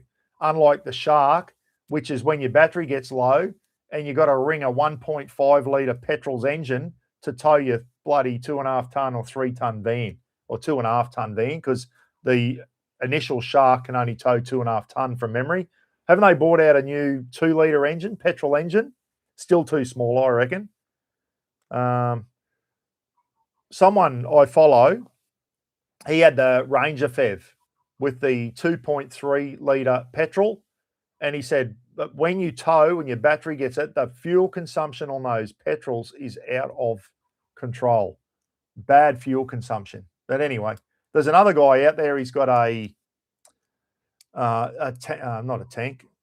Shark, and he camps with it. And he just, everything he runs is 240 volt. He's even got a microwave in the back of his Shark 6, and he runs everything off 240 because they've got so much battery power, these new FEV vehicles. I'm really looking forward to the 3 ones, the Tank 500 with the 3 litre turbo diesel, the Canon Alpha with the same engine, and I'll be able to test drive those because Damo's a GWM thing and they'll be getting those in. No, I'm not. No, I'm not replacing the BT50, mate. I'll have that for years yet. I'm not replacing anything. That BT50, while it's still going, if it costs me another 6 or 7 grand repair bill, I've just put in 6 grand gearbox on the bloody thing. If anything big goes wrong with it, you might see it go. And you might see me have to go to something else because I'm not going to. It's got 260 on it now, the BT. It's still going all right, everyone. It's still going like a beauty. So while it's still going, I'm going to keep it. I like it. I've got it decked out. I went to Cooktown with a Superduty, and I thought, Jet, everything was in me. Like, you get your own vehicle and you set it up where you know where everything is. And then when you go to a different vehicle, Hi, Buck. Filthy cockroach from seeing you and Roz at the Mackay caravan went out.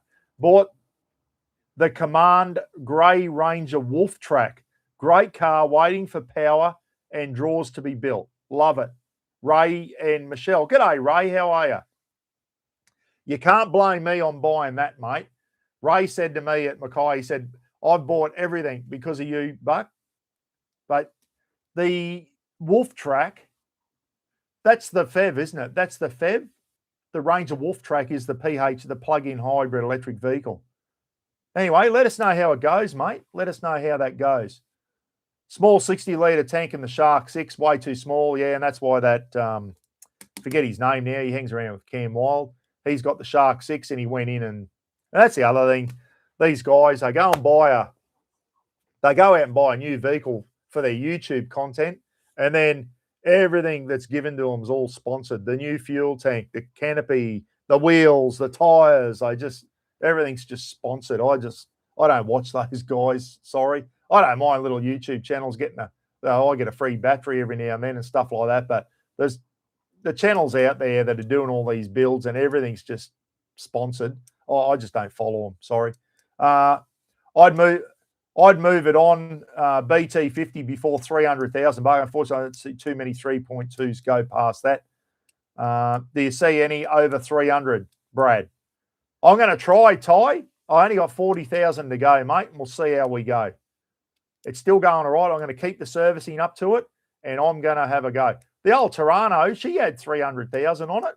The old Nissan Toronto I had, I'm sure it was getting close to 300 when I got rid of it. So I'm going to see how the BT goes. I'm going to drive it until it costs me too much money, Ty, but I'm going to look after it in the meantime, mate, with servicing. I'm pretty thorough on getting that thing serviced on time. Brad, how many 3.2s have you seen go past the 300? I've had the EGR blanked off too, Ty, and next time I go up to Cairns, the guy's going to actually get rid of it altogether for me. The bloke who did the tune-up, he's going to get rid of it so that problem doesn't happen with the 3.2. But at the moment, it's going good. I've had it tuned up. It seems to be running all right. Touch wood. Like any vehicle, things can go wrong with them. Things can go wrong with anything. I know the Rangers are getting a bad rap, everyone, but there's a lot of people out there that have got them and said nothing's gone wrong with it. I've had no problems.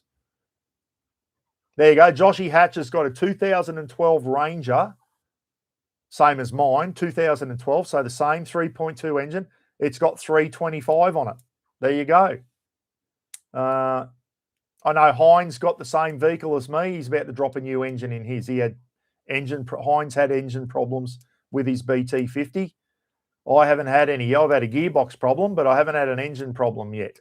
So anyway, drive it till it dies, Buck. Be interesting to see how far. What I'm hoping, mate, is I can tap into my super when I hit 67 without getting penalised by Veteran Affairs, the pack of arseholes. So, yeah, if there's anything left in me super, if it keeps bloody going backwards, I might have nothing left. Who knows? Who knows? They'll probably find another tax. So when you go to draw your super out, after 60, you don't get taxed. They could change that. Who knows what they're going to do down the track. You don't trust anything this government says because everything is to get money out of us. Pack of arseholes. Thanks, Buck. Don't think I'll see any live feeds for about 6 weeks. We head overseas to Turkey and Europe on Tuesday. Good on you, Paulie and Rebecca. Have a great trip to Turkey. Are you going to Anzac Cove, Paul? Are you going to Gallipoli, mate? Oh, mate, please tell me you're going.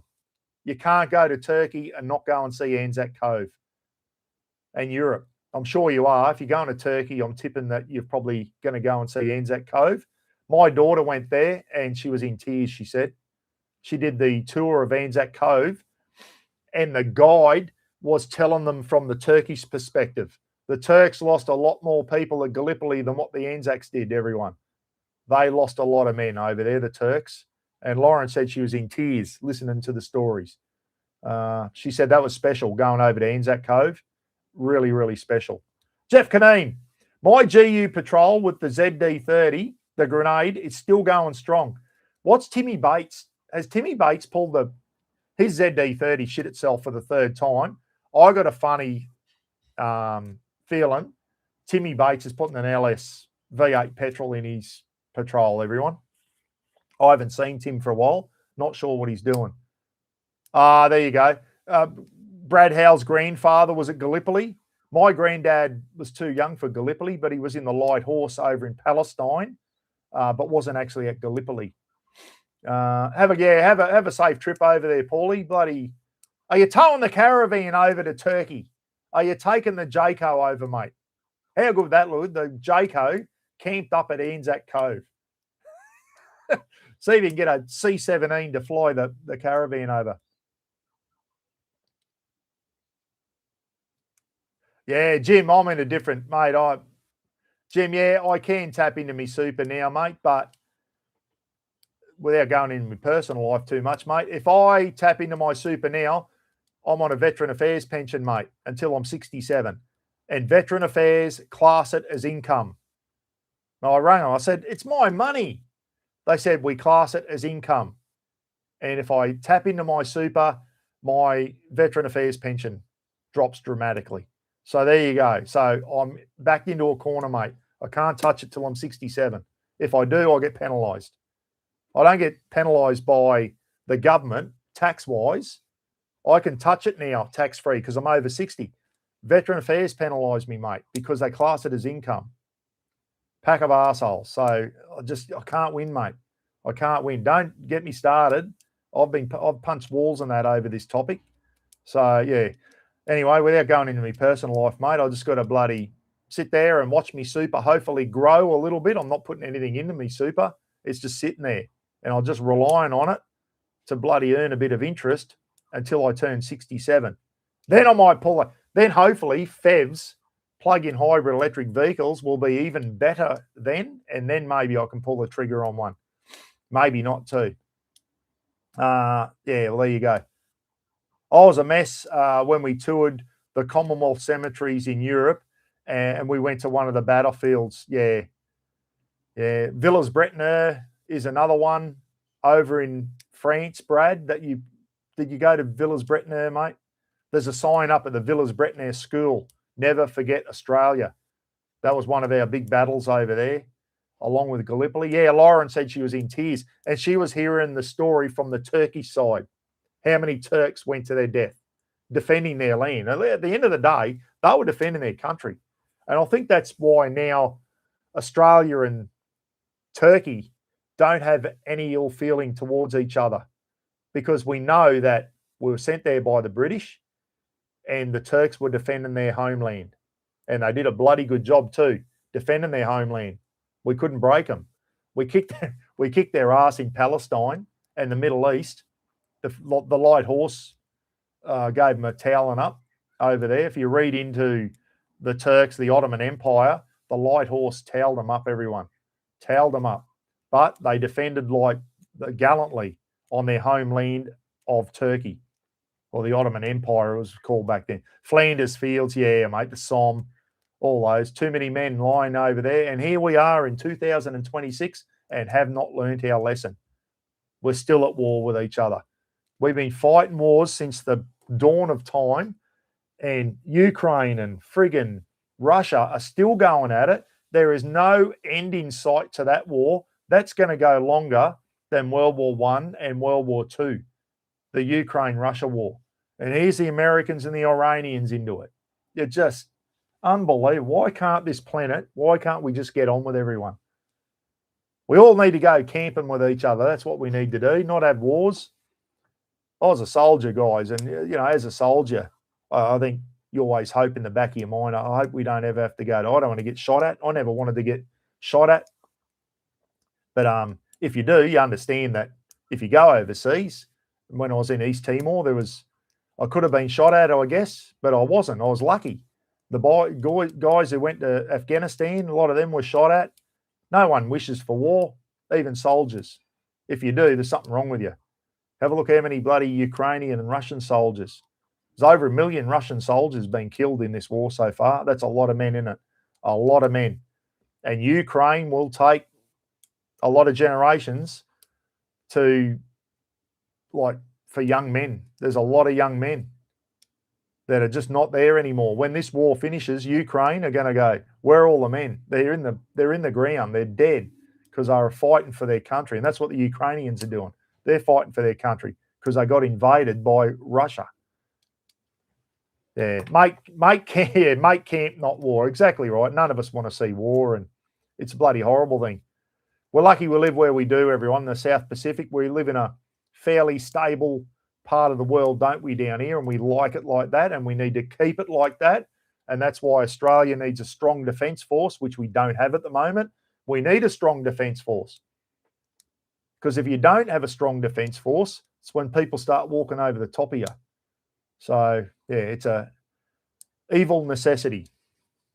Wouldn't it be nice if we didn't need an army and a navy and an air force? But we do.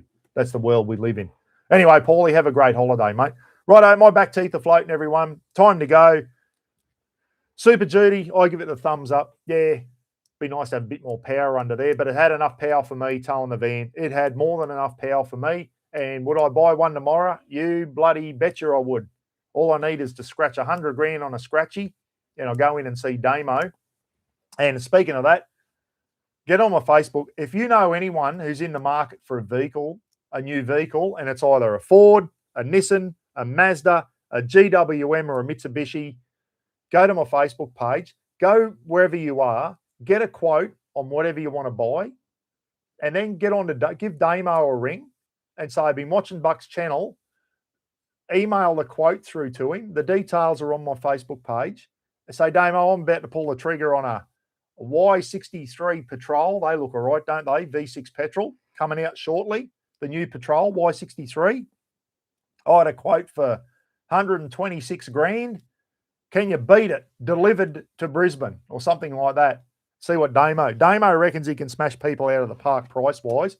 But then the trouble is if he ships it down south, you've got the shipping cost. So the money he can beat, it'd probably be on shipping. But we have a lot of empty trucks go back down from North Queensland back down to Brisbane and that. So he might be able to get a vehicle cheaply onto a truck and get it down to Brisbane for you and still beat the Brisbane quote or whatever, or wherever you are. So anyway, all you can do is ask Damo, mate, here's a quote, email it through to him. Here's me quote for a bloody new Raptor down in Brisbane.